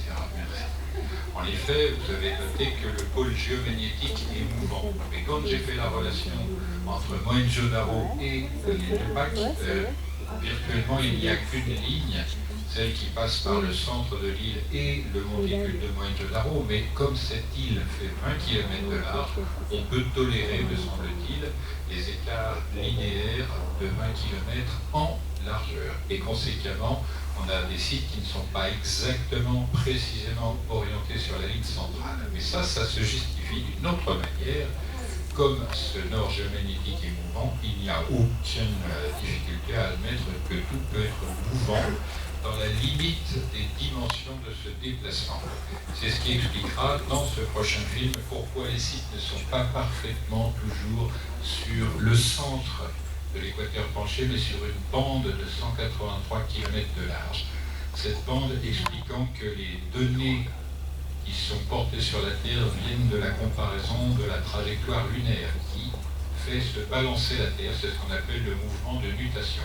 En effet, la Terre a une bedaine, c'est-à-dire un renflement sur le tour de l'équateur parce que l'attraction et la vitesse de rotation fait que la Terre est comme une double soucoupe, si je puis dire. Donc ces choses-là font que les dimensionnements verticaux ont tendance à se dandiner comme cela. Et c'est cette zone-là qui est intéressante et importante et dont il faut prendre conscience. Si on n'avait pas ce problème-là, on serait déjà arrêté dans le ciel, puisque tout contribue à faire qu'on tourne à une vitesse régulière autour du Soleil, etc., etc. Ce sont les lois de Kepler qui sont intéressantes à connaître pour ça. J'espère avoir été assez clair et complet. Voilà. Si le pôle géomagnétique terrestre bouge chaque année, comment s'assurer que les lignes tracées entre ces différents édifices passent par ce point? C'est ce que je viens d'expliquer, c'est-à-dire que la zone de balancement est comprise, si je puis dire, par le fait que c'est un cône qui va jusqu'au centre et qui se redessine de l'autre côté, et non pas un barreau. Géométriquement, moi, c'est comme ça. Ce qui fait que les lignes passent globalement dans une zone, mais comme le pôle géomagnétique n'est pas un point, mais une influence géomagnétique assez vaste, assez large, presque 30 km, on a des disparités dans les positionnements des lignes qui rejoignent ou passent par certains sites.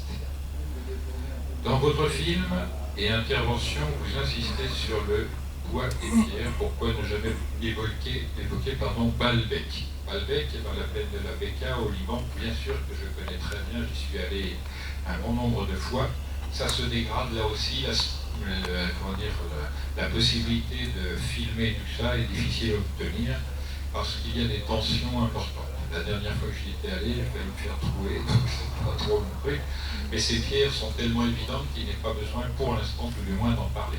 En réalité, ce ne sont pas les plus lourdes pierres du monde, même si elles dépassent 1300 tonnes monolithiques, c'est-à-dire une seule extraction. Il y en a d'autres plus importantes dont on ne sait rien. Et avant de parler des pierres de Baalbek, on montrera des pierres encore plus terribles, qui ont été soulevées, déplacées, etc. Ça pour montrer que Baalbek, c'est comme lorsqu'on me questionne sur qui a construit la grande pyramide de Khéops avec ces pierres gigantesques, je dis, intéressez-vous plutôt au temple de la vallée, parce que les blocs dépassent les 400 tonnes et sont disposés les uns au-dessus, comme il en serait d'une construction d'un jardinet avec son petit muret qui fait le tour. C'est de cet ordre-là. Donc avant de s'intéresser à cela, on a l'intention d'expliquer toutes les techniques qui ont été mises en œuvre par les modernes pour tenter de soulever ce genre de pierre. Sachez que pour 1000 tonnes et 30 kg, l'une des pierres de Baalbek ne pourrait être actuellement soulevée, même avec 50 grues les plus puissantes. D'abord parce qu'elle n'aurait pas la place autour, et d'autre part c'est que le centre de gravité reste à la même place si on essaye de soulever le bloc en un seul. Voilà. Il y a plusieurs choses à savoir, c'est ce que j'expliquerai moi-même, et je montrerai comment on déplace des blocs de 6 tonnes alors qu'on est tout seul. Donc ça vaudra la peine d'être connu avant. Et à partir de cette démonstration, on pourra montrer comment les autres blocs sont nus. Est-ce que les géants sont-ils cette ancienne civilisation? Quid de l'homme de 15 cm d'Atacama? Atacama, c'est un désert au Chili, c'est probablement le plus sec du monde. On y trouve des tas de choses. Si c'est le cas, 15 cm, je l'ignorais, mais il y en a plein partout. Il y en a notamment une soixantaine de tombes de 15 à 20 cm en Angleterre, dans lesquelles on trouve de tout petits squelettes d'aspect humain. Je vous propose d'aller trouver sur Gallica, voire sur Google Book, un ouvrage américain des années 1922-1930 qui s'appelle « Le livre des damnés ». L'auteur, qui était un rentier, a tout vendu pour avoir toute sa vie des relations épistolaires avec les scientifiques, auxquels il demandait « Tiens, pourquoi y a-t-il une pluie de grenouilles à tel moment, à tel endroit ?» Tout cela est évidemment vérifié factuellement, et il les mettait en contradiction les uns avec les autres. C'était sympa, il disait, en Angleterre, cette année, on a trouvé 6 cadavres de géants dépassant les 3,10 m. Qu'en pensez-vous, compte tenu de l'extraction de ces 15 tombeaux de personnages humanoïdes dont les squelettes mesurent 18 cm? C'était ça son truc. Donc ce bouquin vaut vraiment la peine d'être lu. Il a paru en français, il y en a eu 2 traductions. L'une est à peu près supportable, mais on ne trouve plus ce bouquin. Et la dernière est canadienne, elle est très médiocre, mais le bouquin lui-même vaut vraiment la peine d'être lu parce que son auteur, Charles Faure, il développe une philosophie de la science, à mon avis, qui vaudrait d'être enseignée. Alors, le livre des damnés. Les damnés, en fait, ce sont toutes les données exclues qui sont pourtant bien réelles. C'est aussi bien d'ailleurs le Pierre Avignon, aussi bien le disque de Sabou, etc., auquel j'ai consacré d'autres études que celle-ci. C'est toutes ces choses-là. On peut observer au dos des Moaï des gravures d'hommes-oiseaux ainsi que sur les stèles de Göbekli Tepe en Turquie. Y a-t-il un lien? C'est évident qu'il y a un lien. Cette chose-là, on se met autour de la... c'est la ceinture. Or, les ceintures, il y en a partout un petit peu. Et généralement, lorsque vous voyez une ceinture sur un personnage, c'est l'ancien nom de la partie centrale de la constellation d'Orion, qui s'appelle désormais la ceinture d'Orion. Donc rien que ça, c'est une indication importante, puisque c'est la constellation la plus visible lorsqu'on est aux alentours de l'équateur, qu'il soit rationnel et géométrique ou géographique ou penché. Ça marche? Je n'en dirai pas plus cette fois-ci. Y a-t-il des tumuli sur l'île de Pâques? Si oui, pouvez-vous les relier avec le site de Salisbury Hill en Angleterre? Oui, il y en a, mais ce sont des cheminées volcaniques plutôt qu'à proprement parler des collines. Donc pour l'instant, comme on ne peut pas creuser, que ce soit d'ailleurs en Angleterre ou à l'île de Pâques, on ne peut pas conclure. À quelle courbe, quelle constante appartiennent les pyramides de Bosnie? Alors nous sommes allés passer un certain temps en Bosnie pour les étudier, et cela avec un géologue que vous connaissez d'ailleurs, c'est ceux qui ont vu le premier film. Et au terme, on s'aperçoit que ce sont des édifices que la nature elle-même a réalisés, mais qui ont été utilisés par les civilisations successives. À l'origine, dans cette région, il y avait un vaste lac, une mer intérieure dont le fond était tapissé d'argile. Et lorsque ce lac a disparu, du fait des fissures, notamment l'évaporation, sont restées des épaisseurs d'argile assez considérables que le vent a formées au début et petit à petit a garni de végétaux, etc. Ce sont ces choses-là. Maintenant que Semir Osmanagic pense que ce sont des pyramides du soleil, de la lune et tout ça, ça pour moi c'est la pure invention, ça fait marcher le commerce, qui est le contraire de la guerre, et ça explique pourquoi il y a un renouveau, mais je n'accorde pas vraiment une importance culturelle fondamentale aux dites pyramides de Bosnie. J'espère avoir été assez clair. Je n'indique pas pour autant qu'il ne faille pas aller voir, c'est intéressant de se renseigner par soi-même, d'autant plus que la région est très belle.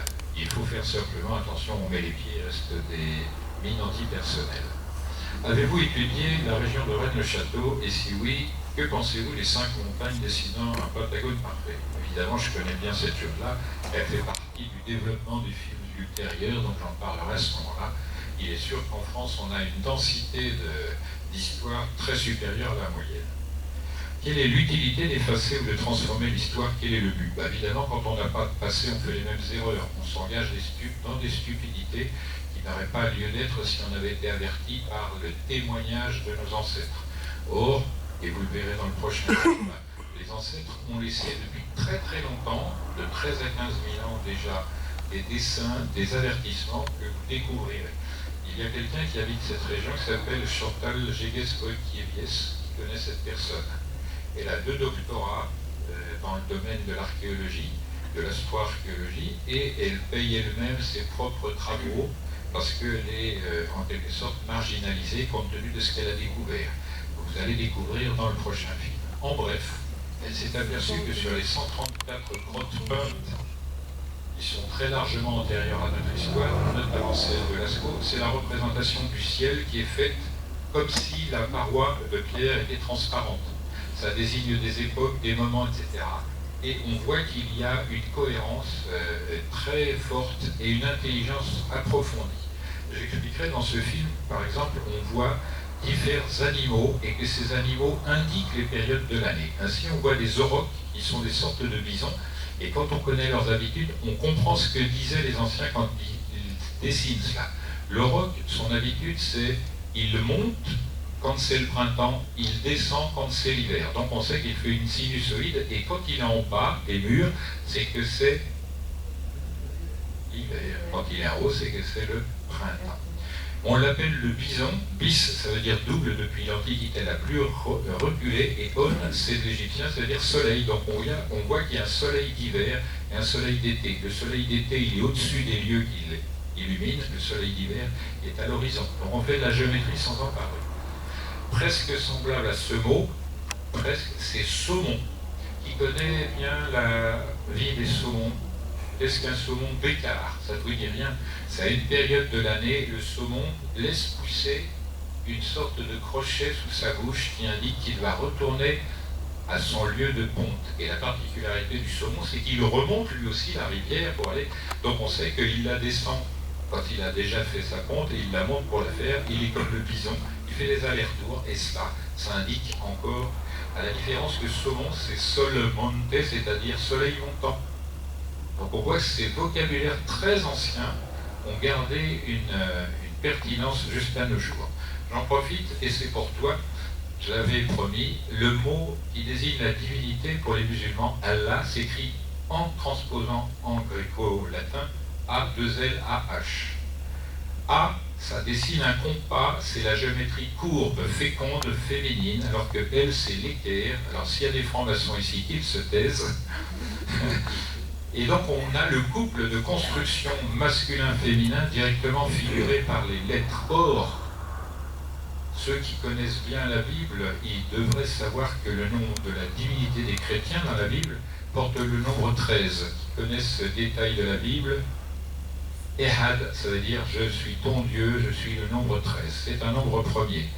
Or, 1 pour A et 12 pour L, ça fait 13. La somme de ces deux choses qu'on trouve dans le mot Allah, c'est 26. Et exactement la numération du nom de la divinité pour les Hébreux. Je rappelle que pour les musulmans qui connaissent bien ce type de religion, il y a une prière qui se fait par le biais de la respiration et on scande les mots. C'est ce qu'indique la lettre H. On retrouve cette lettre H citée dans le nom même de la divinité des Hébreux 2 fois.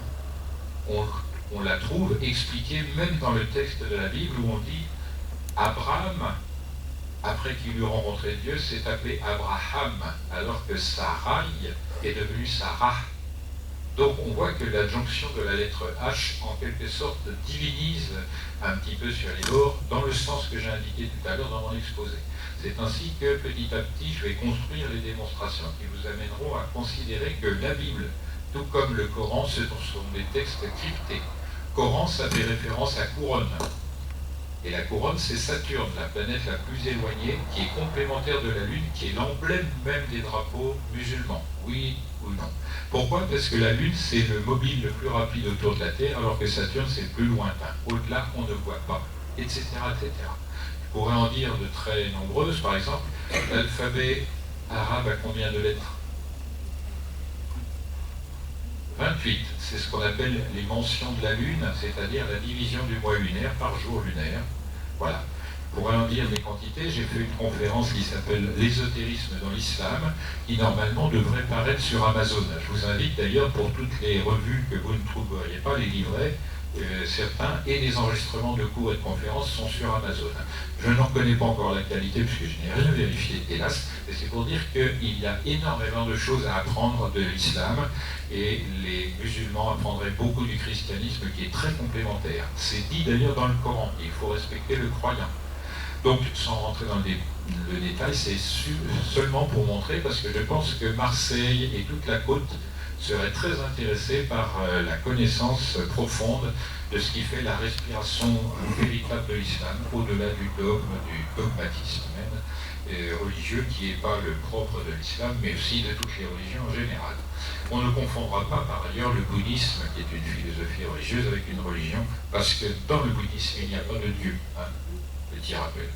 J'en profite aussi parce que c'est une introduction à la philosophie des anciens pour préciser qu'il y a des gens qui parlent du bouddhisme et qui disent le bouddhisme énonce qu'il faut faire que l'ego soit détruit. C'est une vaste boulette. C'est ce qu'on appelle pour les chrétiens comment? Comment ça s'appelle chez les chrétiens? Plus fort, plus fort. C'est un blasphème pour une raison simple, c'est comme si la divinité avait fait l'ego pour des prunes, alors que l'ego, il doit être mis au service de plus haut que lui. S'il reste au niveau de la personne qui en fait usage, ça n'a aucun sens. Ça va détruire cette personne et son environnement. Donc simplement, il faut se retrouver dans cette vraie leçon. L'ego, c'est un dynamisme puissant qu'il faut mettre au service d'une idée puissante. Par exemple, au lieu de voter pour machin ou truc, on vote pour des idées. Voilà, l'ego, il peut servir à convaincre d'autres personnes d'en faire autant. C'est un exemple comme un autre. Donc la question était quelle est l'utilité d'effacer ou de transformer l'histoire, quel but? C'est-à-dire en tordant la vérité et surtout l'héritage commun de tous, on peut y substituer des histoires complètement délirantes et se faire passer pour des élus, par exemple.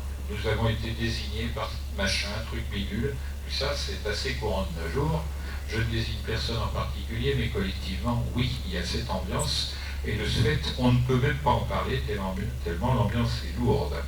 Vous verrez que la manière dont on tripote l'histoire répond à une finalité, à une volonté d'assujettissement de ceux qui méprisent l'histoire contre ceux qui la conservent en la travestissant.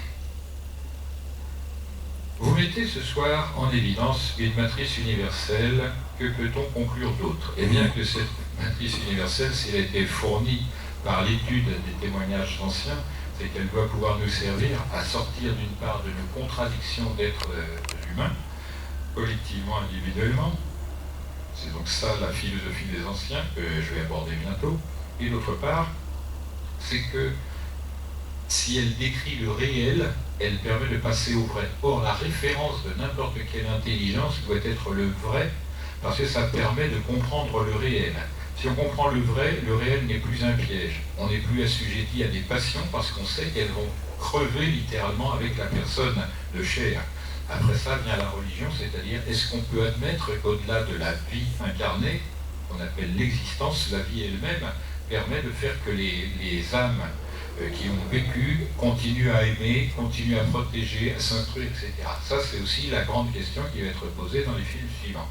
Donc c'est intéressant de savoir quels sont les moules et les formes et les justifications de ce qui a été montré jusqu'à présent. Ça doit aider à mieux comprendre, et surtout la chose à faire et à souligner, c'est apercevoir que le vrai, c'est le bien de tout un chacun. Quand tout le monde navigue dans le vrai, il n'y a pas de contradiction possible. Ça ne tient pas à l'ego, ça ne tient pas au partage, ça tient au fait que tout le monde possède la même chose. Ça, c'est l'unification religieuse qui est tant attendue. Et je rappelle, parce que vous avez dû comprendre que les Illuminati, je les considère comme très peu de choses, bien qu'ils soient très gênants, eux, leur bêtise leur fait confondre justement l'unification des hommes par la vérité avec l'uniformisation autour d'une vérité fausse. On voit bien la nuance, j'espère. Bonsoir. Quelle est la menace, attendez, quel est le, je n'arrive pas à lire, des pyramides pour l'humanité? Ah oui. Quel est le message des pyramides pour l'humanité? Est-ce une révélation avec l'inversion des pôles? Merci. Il me semble que j'ai dit tout à l'heure que c'est une introduction à un ensemble sous forme superficielle et touristique, et que conséquemment j'en développerai le contenu réel au fur et à mesure quand on sera capable d'aborder des vérités même angoissantes. Je ne souhaite pas, et vous l'avez compris, développer toute idée qui serait contraire à un sauvetage, c'est-à-dire panique à bord. On ne peut plus rien faire, on perd ses moyens.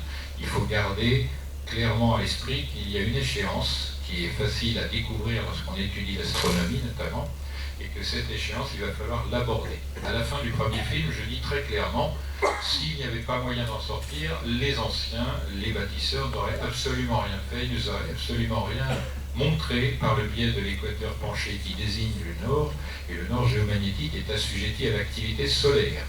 Actuellement, le Soleil est en mauvaise passe pour une raison très simple. Il existe un cycle de 40 000 ans qui fait qu'il est au-dessus de l'écliptique de notre galaxie, qui est la Voie lactée, et la fois suivante, il passe en dessous. Pendant qu'il est dans l'épaisseur de l'écliptique, là où il se manifeste les plus grandes forces gravitationnelles, il passe son temps à se dilater, se restreindre, et ça se répercute sur l'ensemble planétaire, et ça crée des dissensions gravitationnelles qui peuvent être à la source, justement, d'une catastrophe. Ça peut être autre chose, pour l'instant, je n'en dis rien. Simplement, cette situation, telle que je la connais, c'est le croisement, la conjonction de deux cycles. Celui qui est dit de précession des équinoxes, 25 920 ans de moyenne, et l'autre, d'élongation de l'écliptique, qui est un cycle de 40 000 ans. À ma connaissance, il y a une seule personne qui en parle actuellement sur la planète, c'est un Français d'origine anglaise, Howard Crowest, que j'inviterai pour ce film afin qu'il explique et que nous expliquions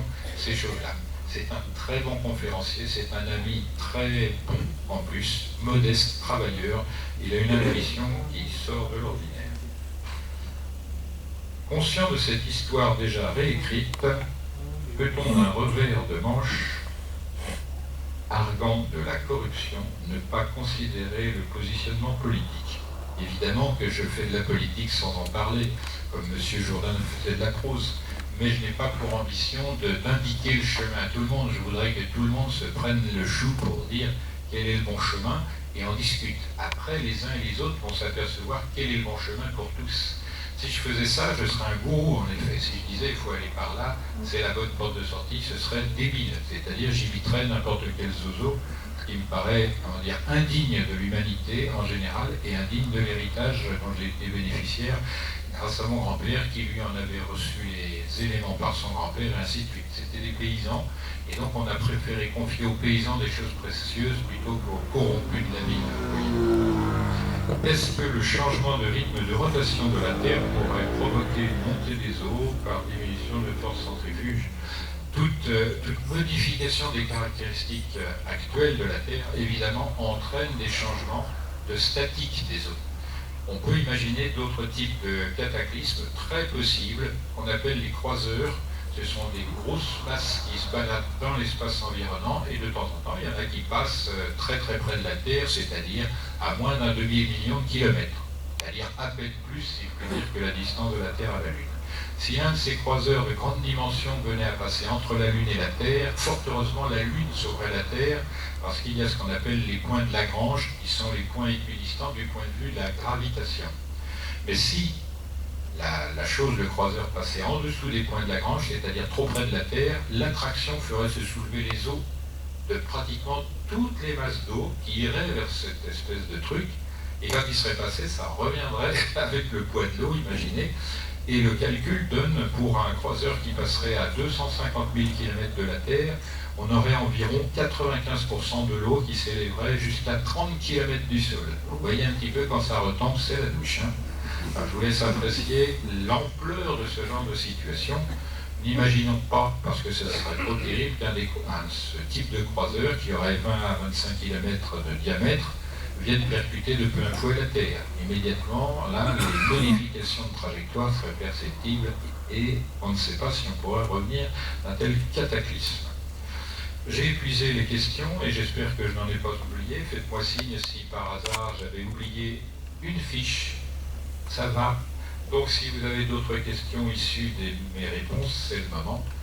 Je vous remercie de votre attention et de la confiance, lapsus encore révélateur, de la confiance que vous me faites. Et donc, on va achever, s'il n'y a pas d'autres questions, dans le bonheur et la joie et l'allégresse, cette petite visite à domicile que j'ai eu grand plaisir à faire, que je referai probablement dans 2 mois.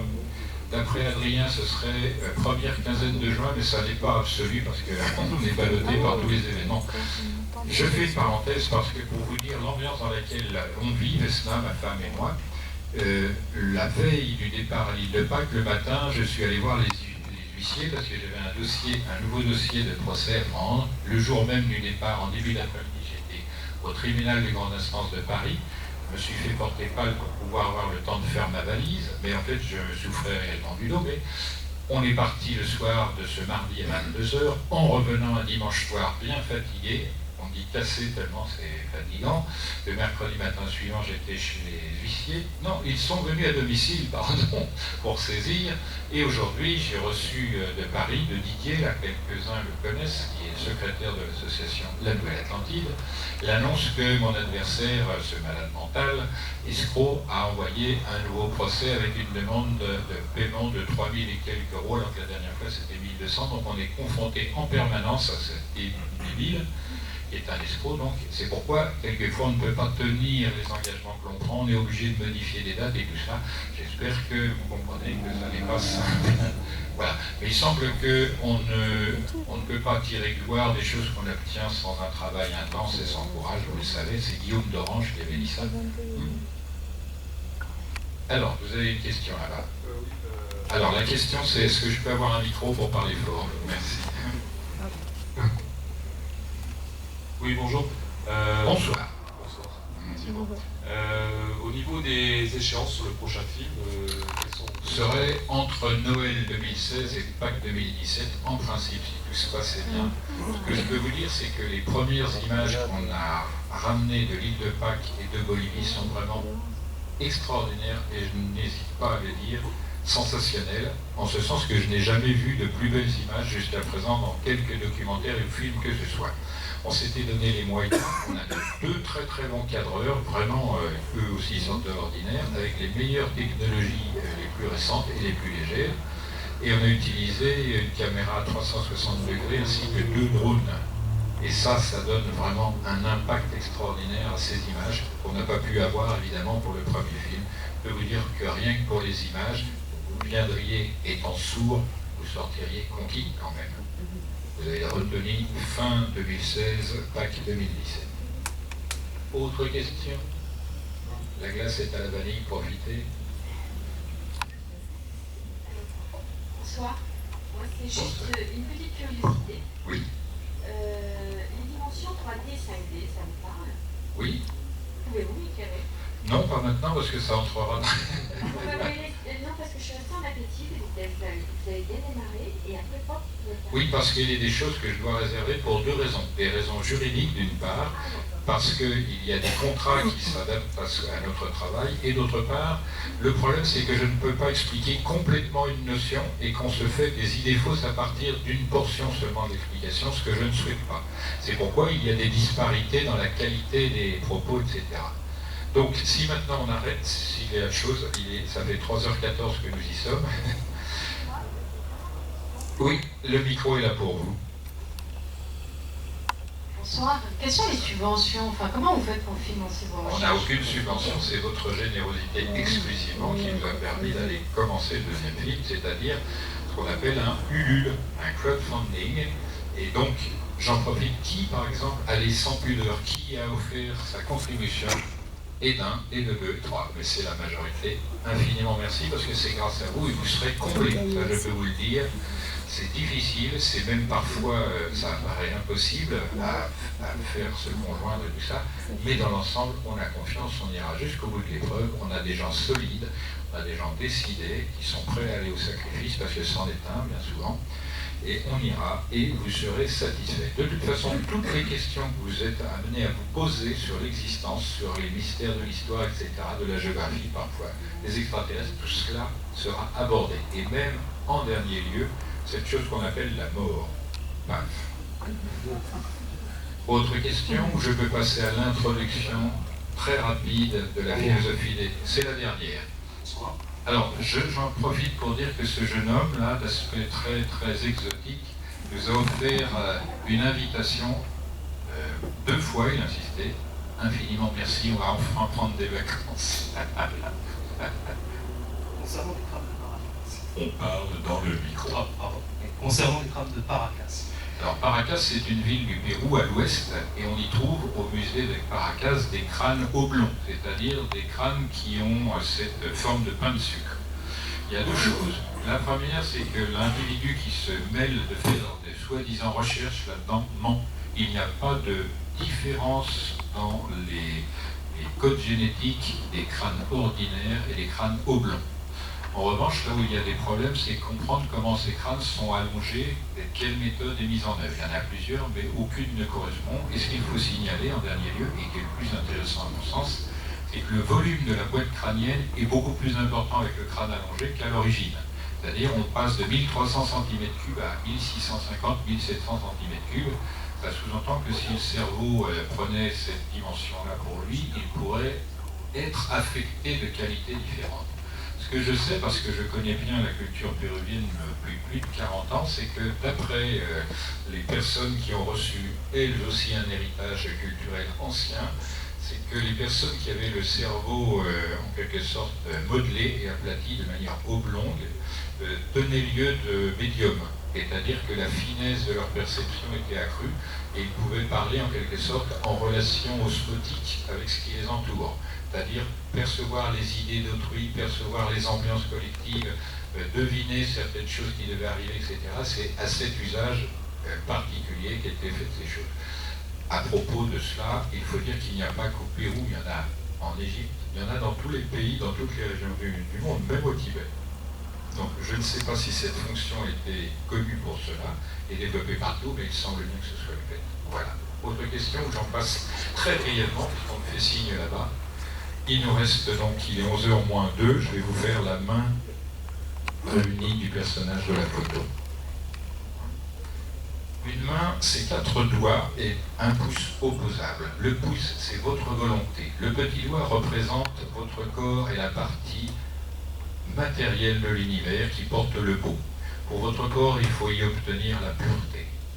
Pour l'annulaire, là où on passe l'anneau, c'est l'amour et toutes ces choses-là, c'est le sentiment, c'est la mémoire, c'est tout ce qui est affect. C'est de l'eau, du point de vue de l'élément ancien. Là, c'était la terre, c'est l'eau.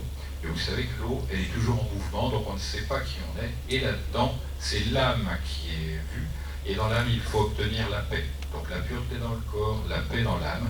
Dans l'intellect, pardonnez-moi pour le doigt levé, il faut obtenir la vérité. Et l'intellect, c'est tout le monde d'en haut. On recherche le vrai, par conséquent, il reste l'index, qui lui, c'est la parole juste, au moment juste, au lieu juste, etc. Tout ce qui est bon pour l'être. Donc c'est très simple, la philosophie des anciens, c'est une main. La prochaine fois, je vous expliquerai l'autre main. Donc je pourrais analogiquement vous dire à deux mains. Voilà. Je vous dis simplement bonne soirée parce que là il faut qu'on boucle tout, il est 11h passées. Merci. Monsieur Jacques Grimaud.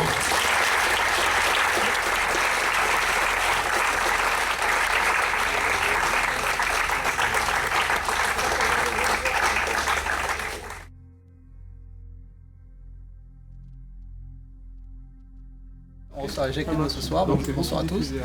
Jacques Grimaud, bonsoir, merci de m'accepter une interview pour Monde Mystérieux. Tu reviens de Bolivie, l'île de Pâques, et tu peux raconter vite fait comment ça se passe? Très rapidement, grâce à Ulule et à la générosité de tous les amateurs de ce premier film et l'AODP, on a pu concocter le départ d'urgence à l'île de Pâques et en Bolivie. On s'est aperçu sur place qu'il y avait des conflits très tendus entre l'officialité chilienne, gestionnaire des sites, et la même chose en Bolivie. C'est-à-dire qu'on assiste à une prise en main des sites de telle sorte que le touriste maintenant est canalisé, il ne peut plus voir vraiment la nature de ce qu'il pourrait comprendre. On nous réclame des sommes astronomiques, des conditions draconiennes, sans avoir pour autant le droit d'aller plus loin que le tourisme. Premier aspect. Deuxième aspect, c'est physique. L'île de Pâques, c'est une terre volcanique, etc. Il y fait chaud, humide et toutes ces choses-là. En Bolivie, on était à 3880 mètres d'altitude.